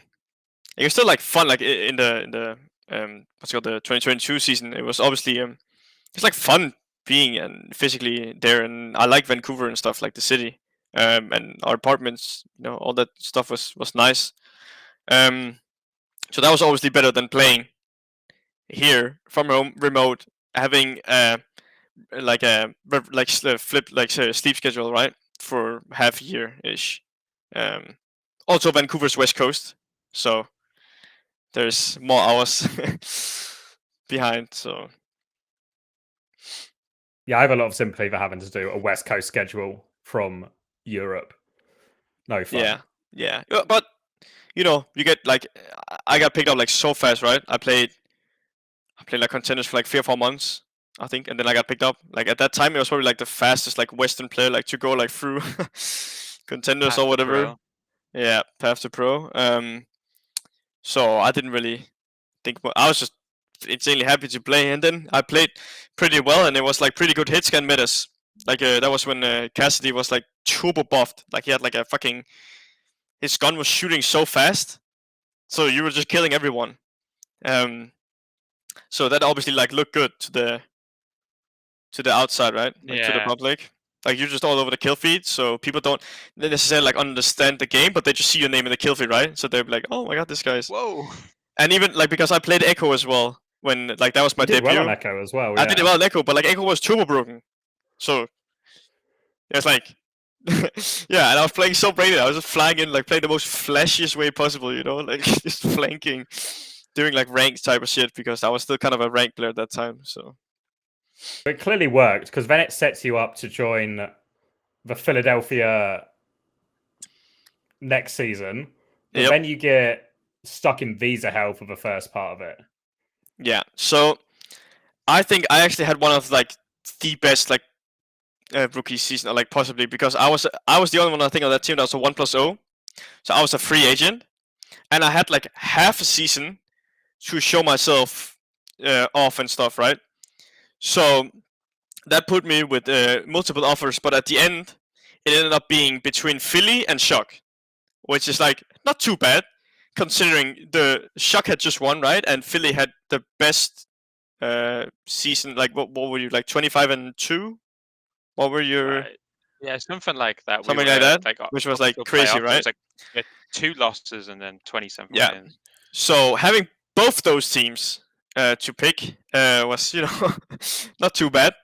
But I felt my gut feeling was, you know, leaning towards Philly because at that time Arns was like Arns on Shock, right? He was like kind of. He hadn't retired yet, but he was like kind of on his way. But it was like some uncertainty, and I just like didn't want to get fucked because let's say I joined the team, and then he was like, "I'll play," and then it's like, yeah, am I to like replace, you know, peak Arns on that team? Yeah. Probably not, you know. so yeah, and then obviously like the coaches as well on Philly, I thought I could learn like, you know, insane amounts, and then yeah. Obviously, visa stuff happened, which is fucking tragic, you know. I sometimes think of like, you know, like what it could have been, because I do feel like in the time I was there, I learned like unreal, like I learned so much about the game. Just scrimming, like even watching, you know, like it was like Finn POV, proper POV, lip POV, like in the scrim playing against them, and then it ranked every day, you know. So, I mean, how many months was I there? Like 5 or something? What, in Korea or in? Yeah, 4 or 5 months in Korea. No way you were there that long. Because did you not arrive like quite late? Oh, yeah, it was quite late. It was after you and Astro and EQ. Yeah, I feel like you before got there Poco. like this like start of like stage 4 and then playoffs. Yeah. Like that was it. I think my first match remember- was like in planes, maybe, or like right before planes. Yeah, because I remember we had like a big thing of like, oh, like this was going to be the reason we make a good playoff push is because Nikki gets here, and everyone was like really excited and thought it was going to like be like this like revolutionary change and stuff. But it was also so fucking unlucky. So I'm in quarantine when I get there, right? I'm in quarantine for 14 days, 15 days, whatever. You can't like the hotel internet is too bad, and I got like a laptop like shipped or something. I don't know, but there's no way I can like practice properly, right? So I get out of the quarantine. 3 days later, there's a match, and then realistically, no way I would like play or scrim a lot. You know, like that just wouldn't make sense. And then the next patch, there's hero bans, and then Zoe's fucking cat on stream picks out Ash and Echo as the hero bans for the next stage, right? And that's when I was thinking, you know, maybe I could play. And I would say those are the 2 heroes that I could play over others on that team, right? So that's just, you know, fucking, that's just lovely, isn't it? Like that's just you fucking love it. Client of the week. Fucking hate that cat, man. Yeah. So yeah, those heroes got banned. I remember I was watching it and it was just so depressing. Like the fucking they had like some balls with like names or whatever it was, and the cat like picks them, and it's like, oh great, that goes like my absolute 2 best heroes. That's fucking banned. Great. And then yeah, after that it was kind of play-ins towards the end. And I remember I was playing like Sun Summer, like Anubis. I remember our Anubis was fucking beautiful, our highest win rate map, and Good it was TCP coach. It was EQO and I. And yeah, we played like Echo Sombra or like Yeah, I think we played like Echo Summer, right? I played Summer, he played Echo or something like that, and I think for like 2 weeks straight, no one kept second on us. And yeah, that we actually that map was just unreal good from us. But yeah, that was tragic. And sometimes also kind of like think or like joke with some people, like what if I joined Shock, Like, they were what would also have shit that happened? season too, though, right? Yeah, but still like practicing like the whole year and potentially playing more. I don't know, skill wise, like, but I that's like still like some of the best time of my life, that time in Korea, even though it wasn't too long. So, and I think I mean, some fucking insane players, right? But I think one of the really rare things was that at the time, because it was my first time physically with a team, right, in person, I didn't really know what to expect, like of like personalities and stuff, Whereas clearly now in the future, I can say like that was just by far like the best team, like No, yeah. because I feel Philly like always had it good. yeah, so like everyone, I don't feel like there was like anyone that was like weird or outside, like no one. Yeah. So No, we always had a good bunch, like one of the better mixed teams. That again, we invested so many resources, like between like Roston and Stella, like everyone was like always like so well looked after. Yeah. That like the problems that you talk about in New York, it's just impossible to happen. Like with Roston as your GM, like the guy's like too good at people's skills and cares too much about like the team atmosphere to ever let it be a problem. Even if it's like if the coaches were being shit, Roston would just like, no, Yeah. we'll do a meeting and we'll like fix this and we'll sort this out. Yeah. So Yeah. I feel like that's like there's examples like, and I think Philly was one of them where like upper management was so good at fixing problems that we were able to succeed a lot. Whereas like teams that just built a mixed roster and then just said, yeah, go ahead, go win Overwatch League, were always like so doomed. But that's also because of Tucker, right? Like if that guy had been a fucking, like a guy that didn't give a fuck about the team or whatever, right? Like he obviously, I remember like him being there, like in Korea, right, and stuff, and talking to him, and obviously cared, right?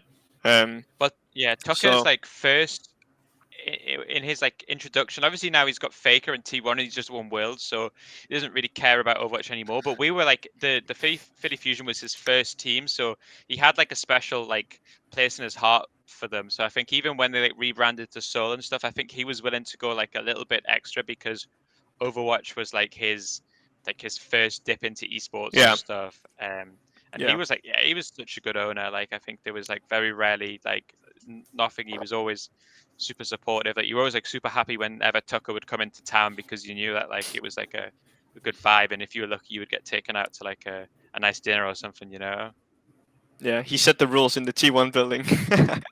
Yeah. Yeah, no, but I don't know. It was fun while it was, but tragic it could have been more. But I also feel like it's kind of fucked because then, as we talk about like the season after, like people's opinion, like what did they expect about like players like me and Poco, Like it's a bit hard to have a proper opinion if they've just been AFK, So, yeah, fucking unlucky that was. Well, in theory, it should have been one of the hardest situations to integrate a team where you've started with the idea of a mixed roster. You then have to get Koreans in because you can't, and you're an all-Korean roster for the first half of the season. Then you have to try and integrate these people that haven't been playing, haven't been in the facility.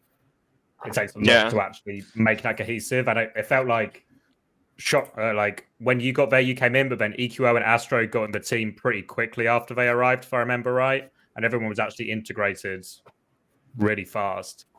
Yeah. I think one of the things, like I just, with not being there, is like practicing other heroes or like understanding fundamentals. So when I'm practicing new heroes, that it would be like 10 times easier, right? Because I had like a bit of like a hard time with that. Sometimes I'm playing some because like I just like my knowledge about the game, and I just wasn't necessarily smart enough, and then it felt so fucking bad, to just because like the teams were like we were actually like scrimming either O2 or Shanghai every day, right? Like more or less, scrimming so often, and then so that's like what I hope like the preseason, really like that's like the proper integration when you can put like people to like kind of flex roles, right? Instead of having like more or less like 1 tricks or 2 tricks, right?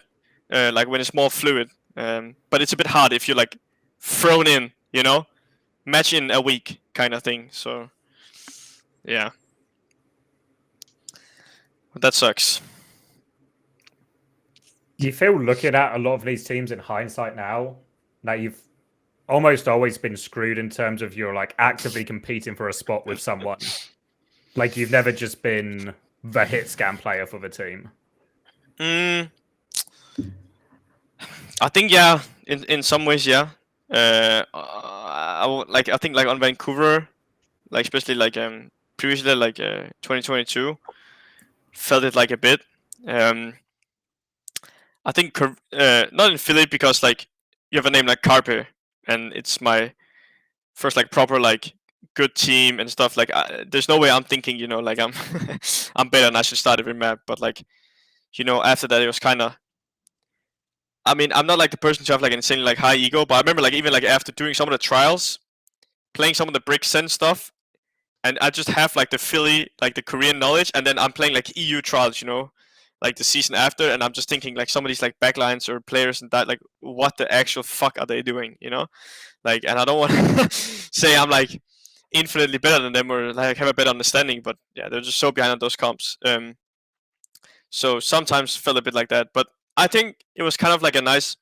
Sometimes, you know, you can kind of obviously like doubt, you know, like doubt yourself, like necessarily if you're good enough or something. But then after getting kicked out of Vancouver, us like just completely rolling in the what's it called, like the contenders, right? 2 seasons kind of was like, yeah, there's. I don't think at least at that time no one is like better in that role, right? So.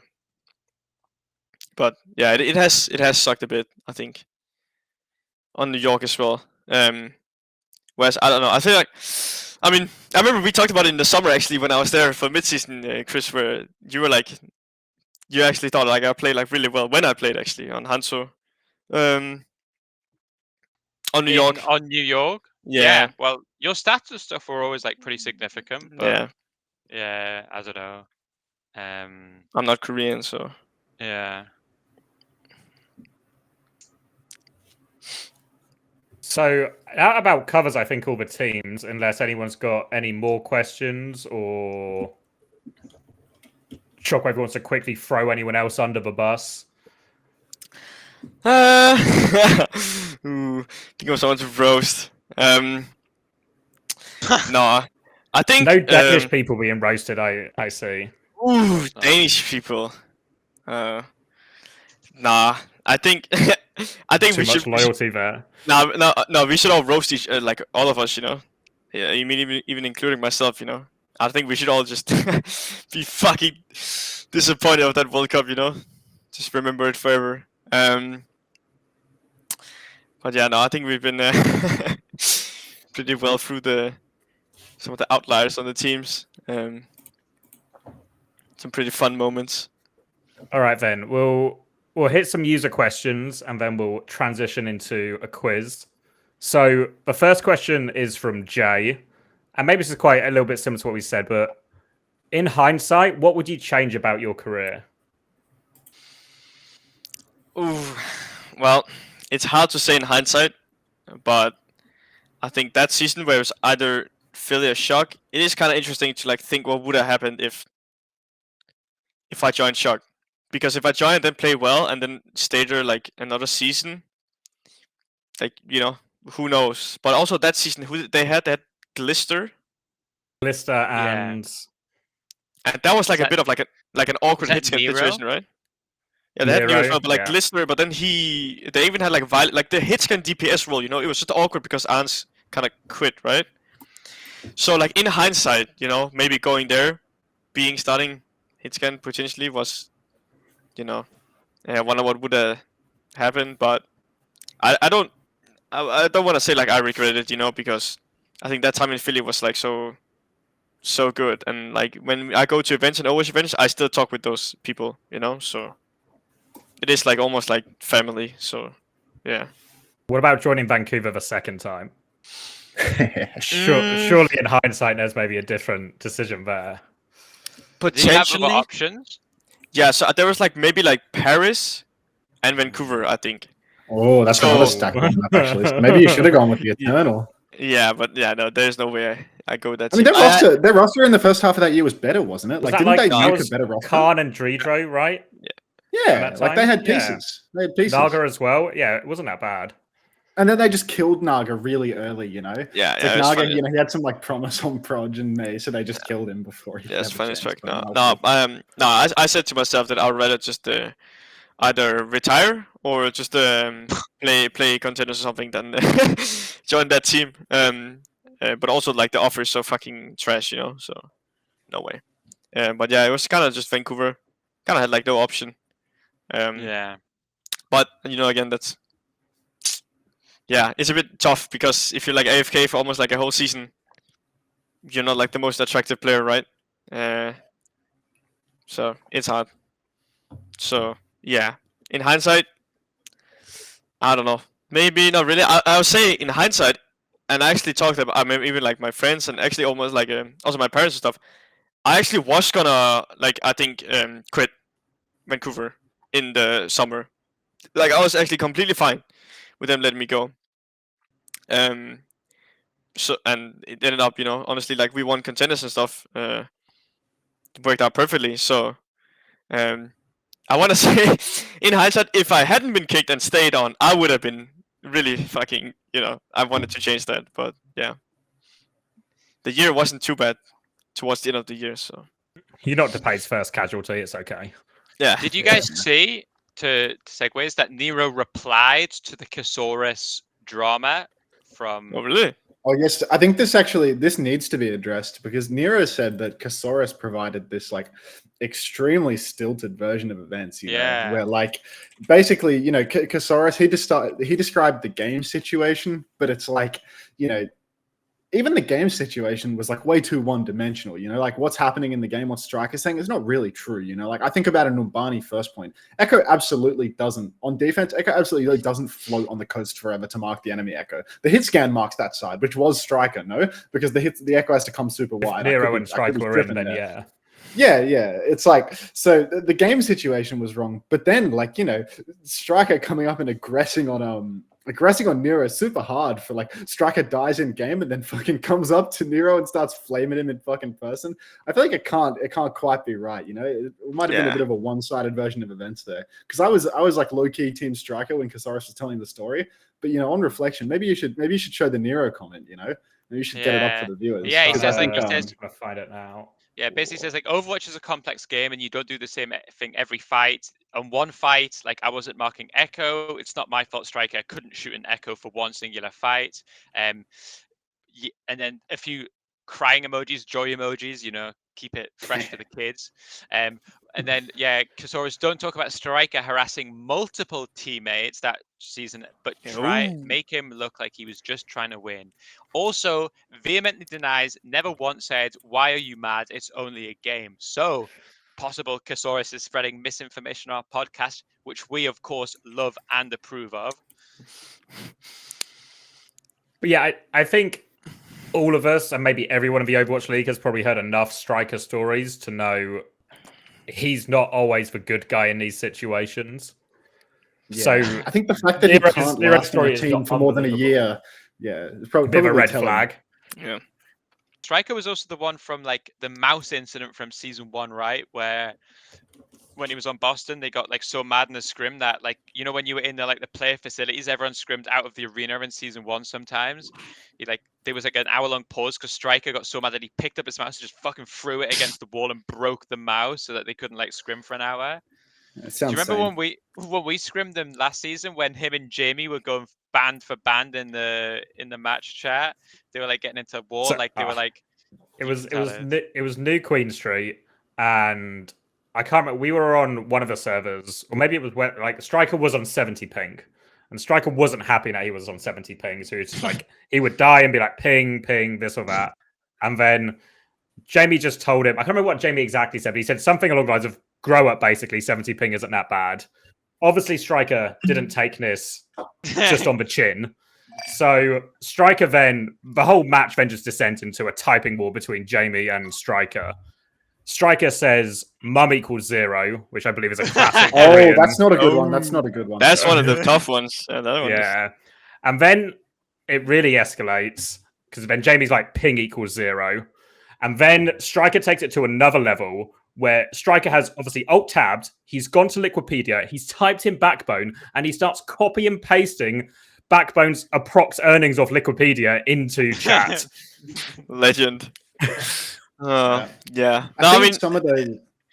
Yeah, no, it's kind of funny because watching some of your previous episodes as well, you know, with some of these like, like people generally think like some of these Koreans, you know, they're like hard workers and they're like angels, you know, but like behind this, like, fuck, man, like some of these guys, man, they're actual terrorists, you know, like they're just, yeah, they do like some. Fuck, we could actually do another title because some of these Koreans are actual terrorists. These Koreans are actual terrorists. Fucking hit 3 in a row and then just they just go apeshit and scream. I mean, it's almost given. Like we should almost like show like that clip against like the Glady scrim, where Fitch just absolutely loses its shit. Should do it. If you give us permission, X will edit the clip in. We can even. I mean, fuck it. Yeah, no, it's too fucking funny not to. We got the fucking clip. Let's fucking dude. do The fucking juice, dude. No, so it's is like this the part where the lep clip is? This is like the famous, like it's like the lep incident, and it's too fucking funny, you know. Like it's nothing that, you know, we like. Do I play audio or not play audio? No, give some audio. I have to play the audio. Yeah. It's the only way to do it. Yeah. All right, let's tune in for an exclusive, Uncoachable exclusive.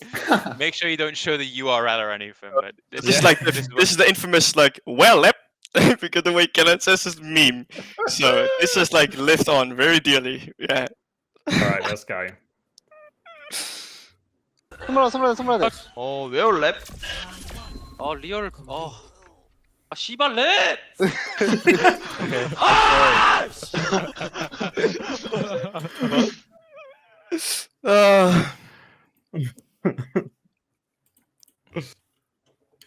Oh, you're muted, Chris. Muted, Chris. Client of the week. Fuck. No, I was saying every team has like a moment like this in scrims where someone just absolutely fucking loses their mind. I was thinking we should make this like the new thing. We get someone to come in and share the most like infamous moment from. We could do like a top 10 of a season. Still juice now, but I mean, there's just one of those things where it's almost funny, you know. Like it's not like he's like saying like some crazy racist, you know, or stuff, whatever, you know. Like you don't like one out there, right? It's just fucking funny, you know. Like just dies like pre-5 like Red Valley, and then it's like, I said I'm sorry. And it's like so like beating him, you know. Do you ever get shared the Mirror Bembes clip from this season? Of course, I was in the house with you, mate. I was sitting next to you while that came to were you? fruition, I believe. Was this the Eichenwald one where the reason Mirror wanted to share the clip is he got into an argument? Yes. And he then showed it to other people to prove to get them on his side that he was correct in the argument he was having.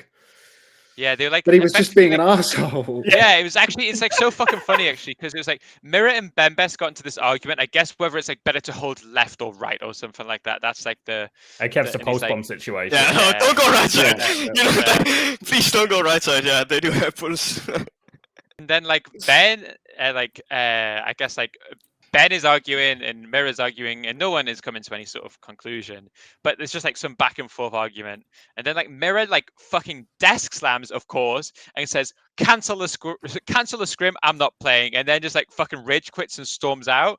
And then what I fucking love about it, and then everyone is like, oh really? Okay. And then what I love is that Mirror then decides to share that clip with everyone as if like, oh look at what I have to fucking deal with here.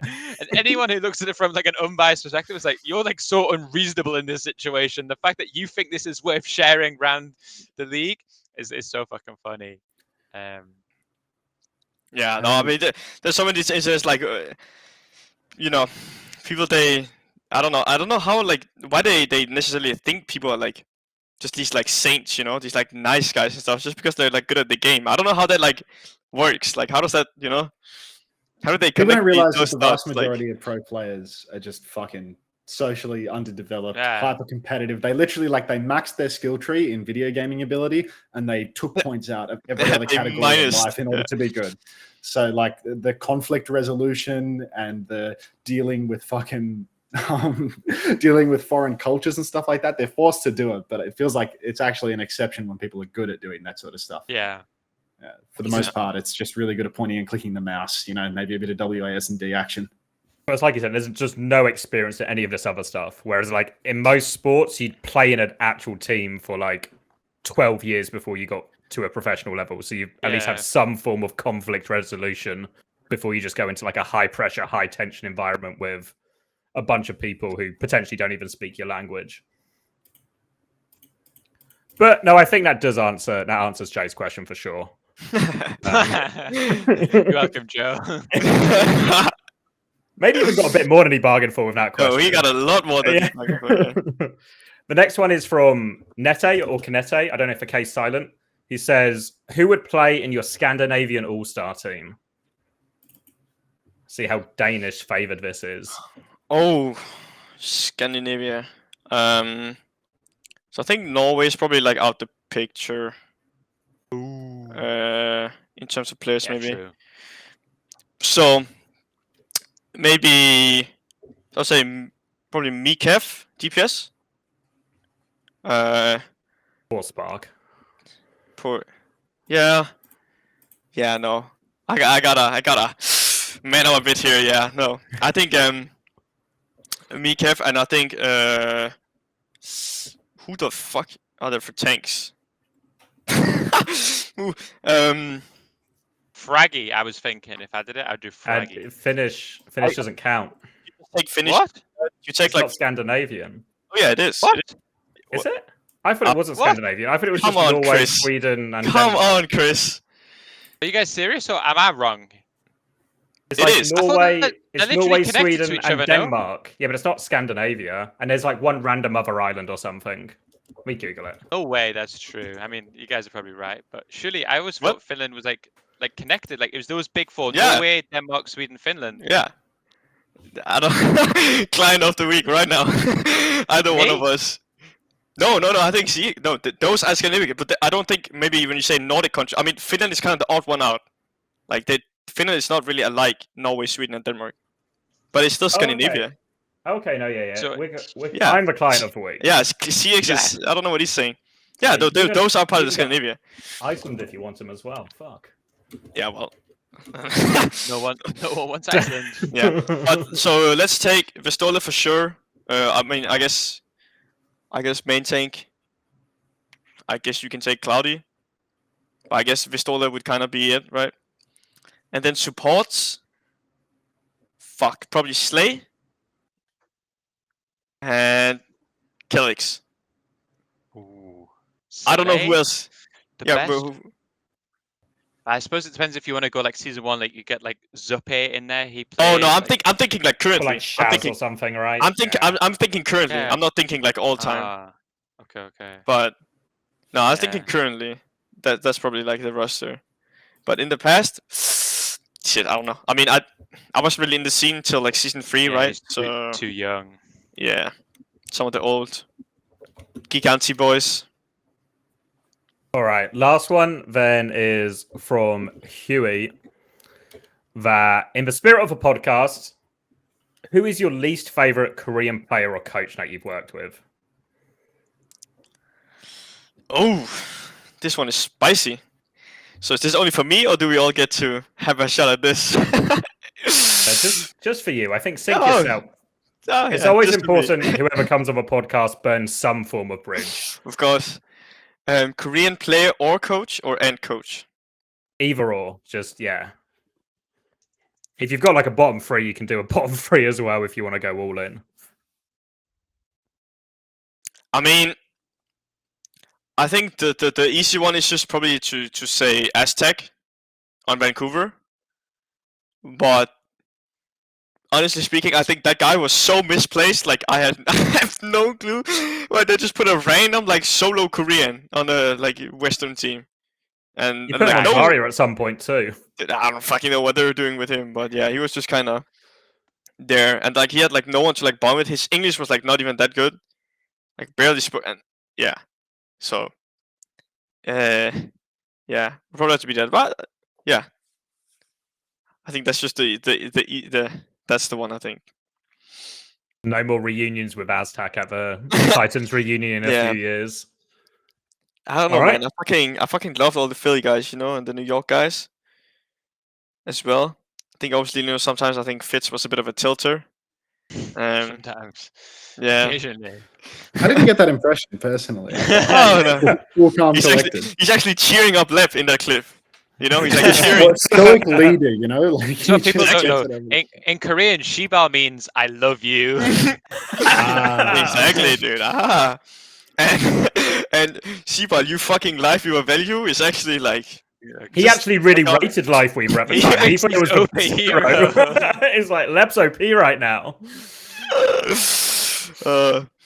Yeah. Nah, but has some good moments as well, you know. So. All right, that wraps us for user questions, and it's quiz time. Oof. Hopefully, the question isn't what countries are in Scandinavia. Oh yeah. That would be good. One week I just do like a quiz. Geography question. Like nothing to do. I could do it.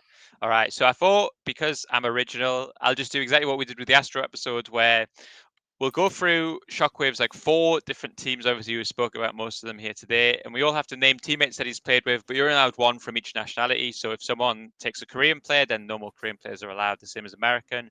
And then we go through actually quite a wide variety of players that like you've played with across your career. I think we should be able to get them all. So I have an interesting tiebreaker, which we should do. Wait, is this in the league or overall? No, of course, the league. Like, no one, okay, yeah, no okay. I don't know who you played with. No Raspberry Racers players, please. All right, SHockWave, go first. Okay. Let's just say Falls, Canada. Yeah. Oh, I'm up. I think so. Aspire, USA. We got to get one of them in every week. Yeah, that's right. Yeah. One of the Overwatch villains, you know. There's always a villain answer, dude. It's crazy. Yeah, that's it. Aztec, Korean. Yeah, okay. I think the easy ones are done. Yeah.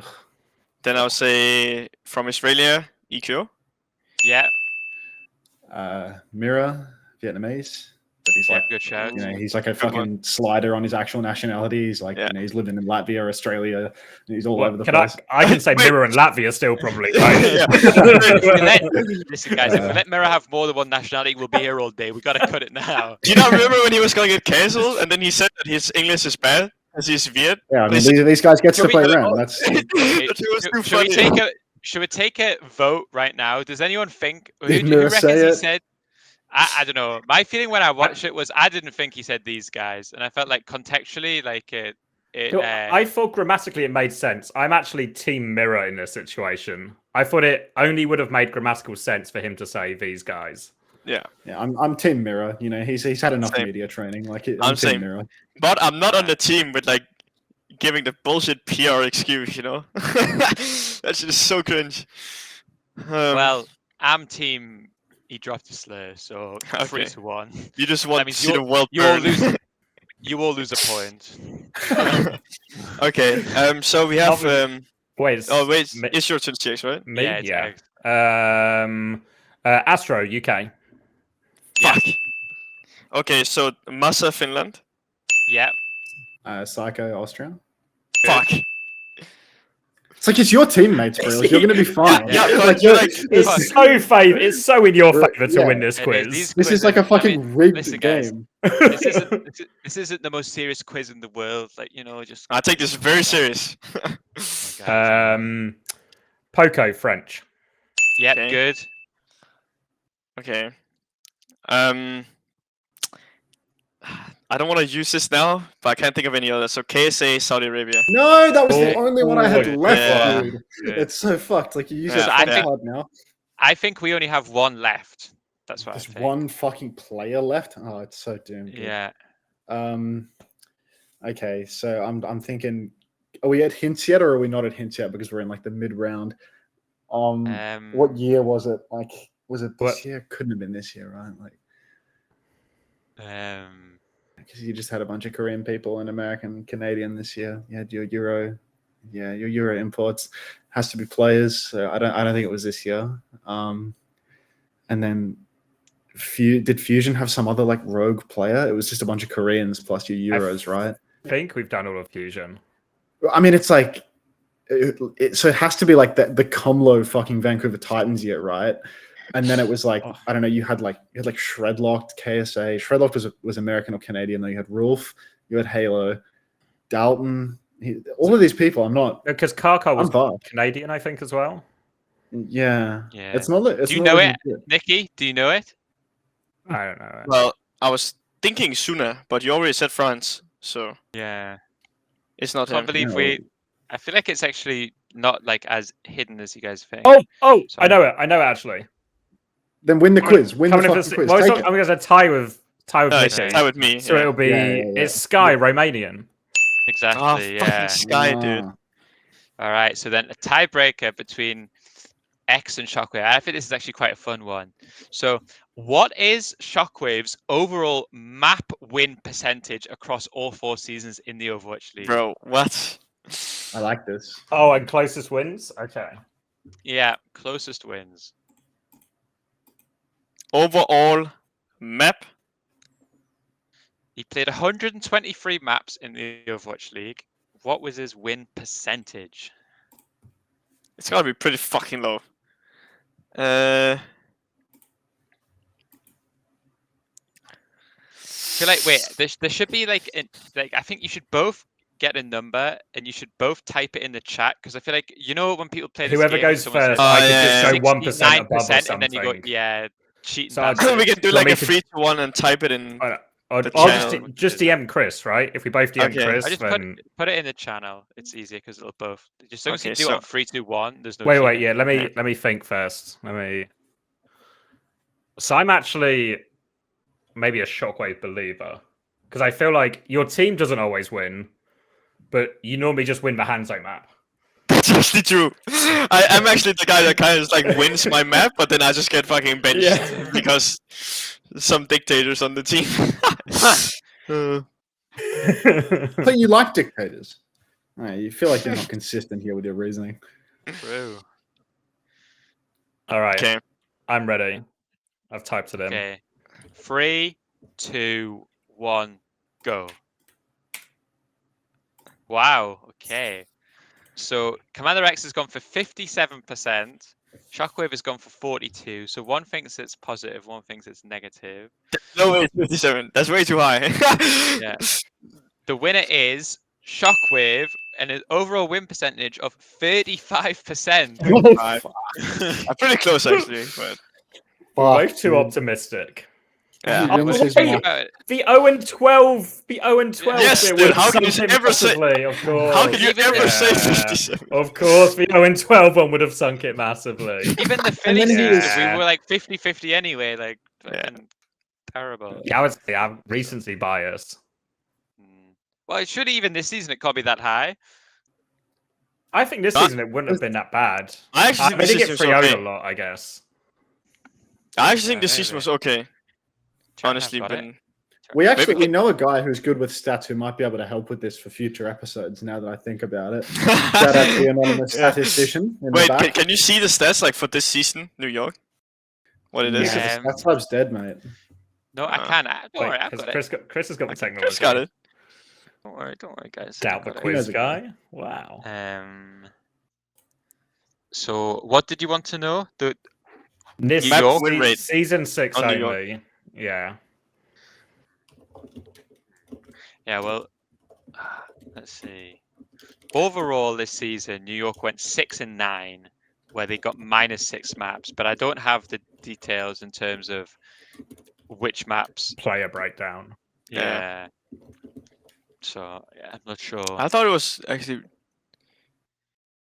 feel like there's so many times I got like subbed in and then subbed out, and then we lost like 2-3 or something.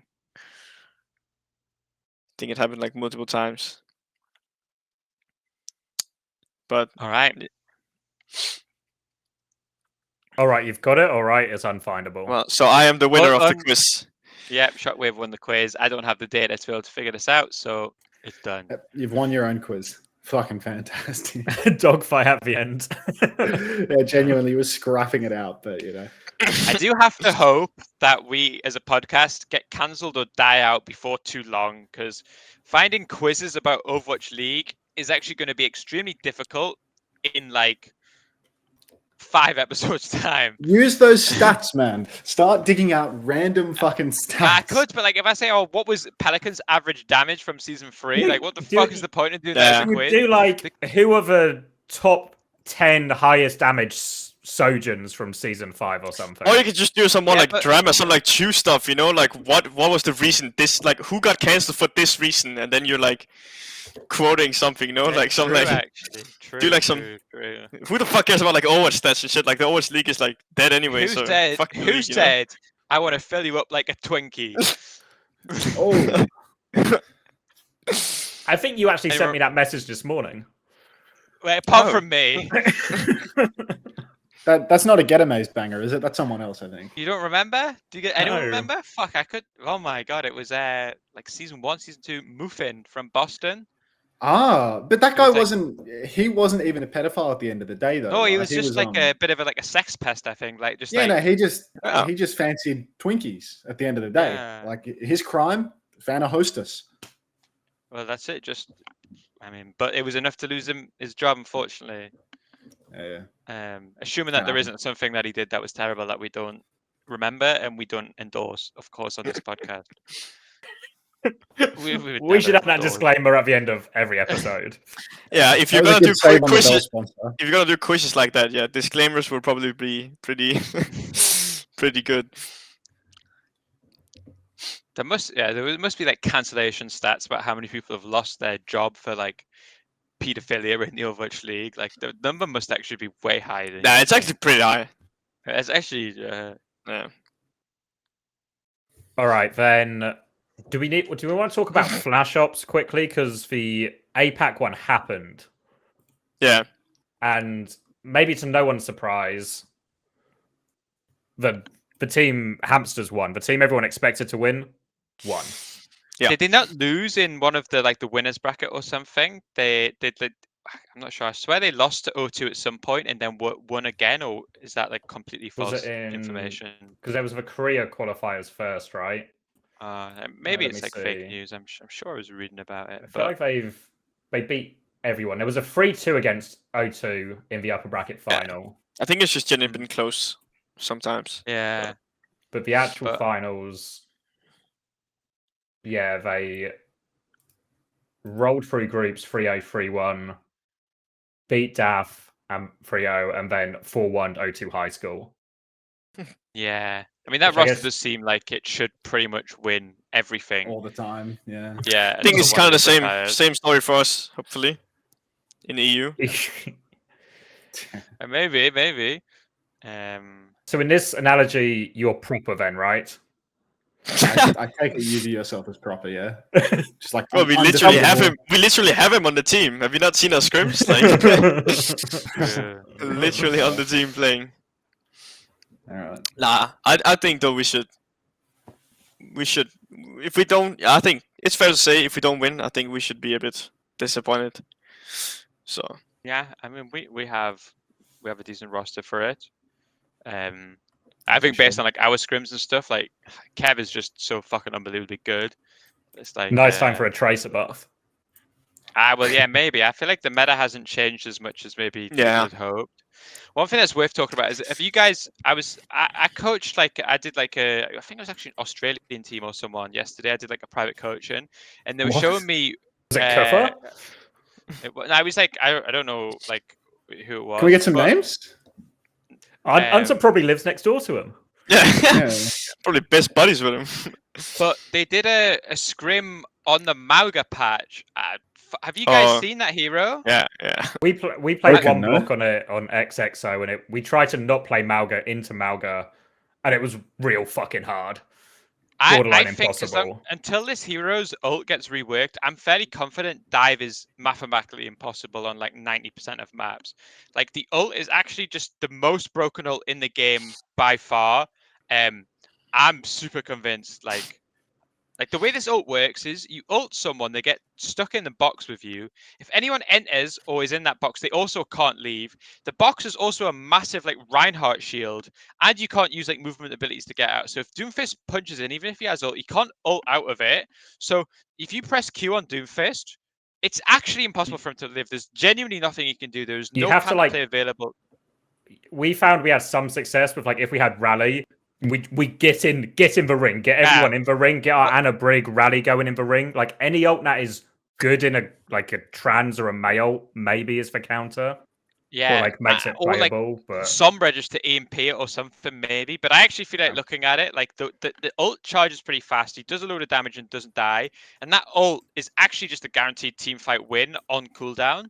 Like I was watching a team try to play Doomfist dive into it, and I'm like, yeah, if they have this ult, I'm not entirely sure how you play against it. It does seem like hideously broken.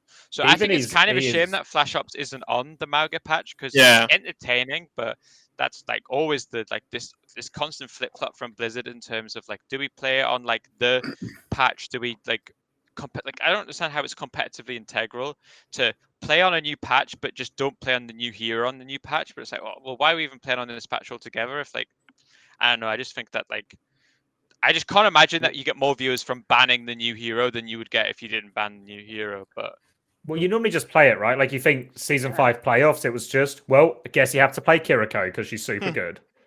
Yeah. But I think the thing about Tracer is that if people were actually playing dive, I think Tracer could be good. But there's just like no one is really playing it because it's just classic EU, you know. I think many of the teams, I think they kind of like, why would they play dive when like they would lose to so many teams just playing like rain that like rush. Like they don't even have to have like a crazy good system, I think, when so I would have hoped for it to be dive because I think it would have been. I love playing dive, obviously. I think it's like more fun, but yeah, I think teams I think teams are like dumb, you know, if they want to like mirror dive against us, right? Like I think it is the right call for them to try something else for sure. All right then, so let's finish out with client of the week. Oh, I don't know, has anyone been up to any activities this week? Has anyone I swear there was one earlier when I remember thinking, what a fucking client, but I actually don't remember any other details to that memory. Did you guys see the CS? Did you see the CS:GO drama? It's not Overwatch related, but did you see it? Like Semler stuff? No, not my man Semler. It was like on one of the, I think it's like the equivalent of like Calling All Heroes.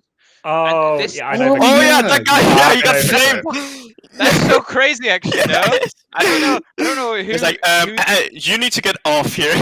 What? Yeah, you need to leave the desk. You need to leave the desk. Yeah, he like criticizes the team for not showing up, and then this woman just like fucking goes into him like, oh, you should leave, and twice actually on live broadcast points and like demands that he leaves the stage. And I'm like, fucking hell, this is like the most like awkward thing I've ever seen. I was like actually cringing so hard when I watched it. So I forget the guy, was it Blair? I think he handled it okay considering what a did. He tried to situation to do.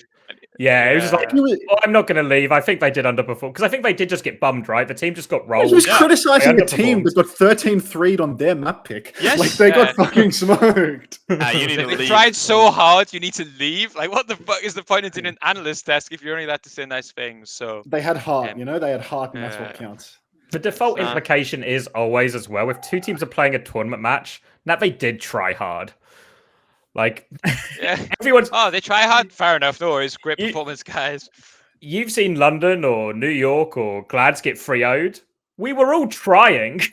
At no point were we not giving it a good effort. Gave it a red hot go.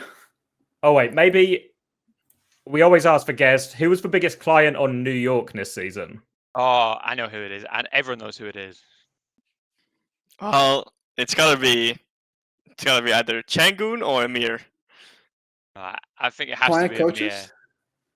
Yeah. I mean, I remember. Okay, I remember that so clearly when we talked in Korea as well in the summer, where you said that you genuinely think that is the biggest client you have ever talked to. Like there's some people where I try to book scrims with. Like 9K is the same. Like you ever try to book scrims with 9K and you're like, well, this scrim, like I know I've booked it for this time, but I will receive a DM within 7 days of it like being double booked or cancelled. They just won't show up. I felt with Amir sometimes it was like we were both like speaking the same language, but like there was no way. Like I could just tell in the way he was responding to me. Sometimes I was like, it's impossible that this guy is on the same pair. To be fair, I don't even think he like double booked that many times, but I was just one of those guys that like when I typed to him, I was like, fuck, dude, like there's actually no way that he's like that we're actually communicating. We're not having a conversation here, you know? Yeah. I think that Emil would actually do like for a good outro on this episode, because he was the guy that came up with, before he got into NYXL, or at least before he was announced, he came out on Twitter with the first and only ever coaching clip dump. Montage. Which was like, it was like a montage of teams that he's coached having a victory screen at the end, you know? So like literally nothing from him, just a bunch of like no context clips of his teams winning, and that's it. So I thought that was exceptional. That's too actually good. Legendary. That is legend. Yeah. Fucking love my man Amir, though. Client of the week. Client of the week, Amir. But honorable mention to Changoon. Chris, we recorded in London. We recorded all the VOD reviews, so we could really potentially make you a coaching frag clip. Yeah, we could just like me pointing, montaging, don't play here, and drawing. Then we go to the tournament. We don't play here. And then I do like a Dpei style commentary about how I know we still lost, but we did not go to the right side. God. But this is just unlucky. He just got a one shot. Yeah. The slow-mo of you zooming in on the head of the players, drawing a circle around it and saying, Spark, this is where you need to shoot. Care this ult. And then like some like you know those hit markers from Modern Warfare 2 that they do like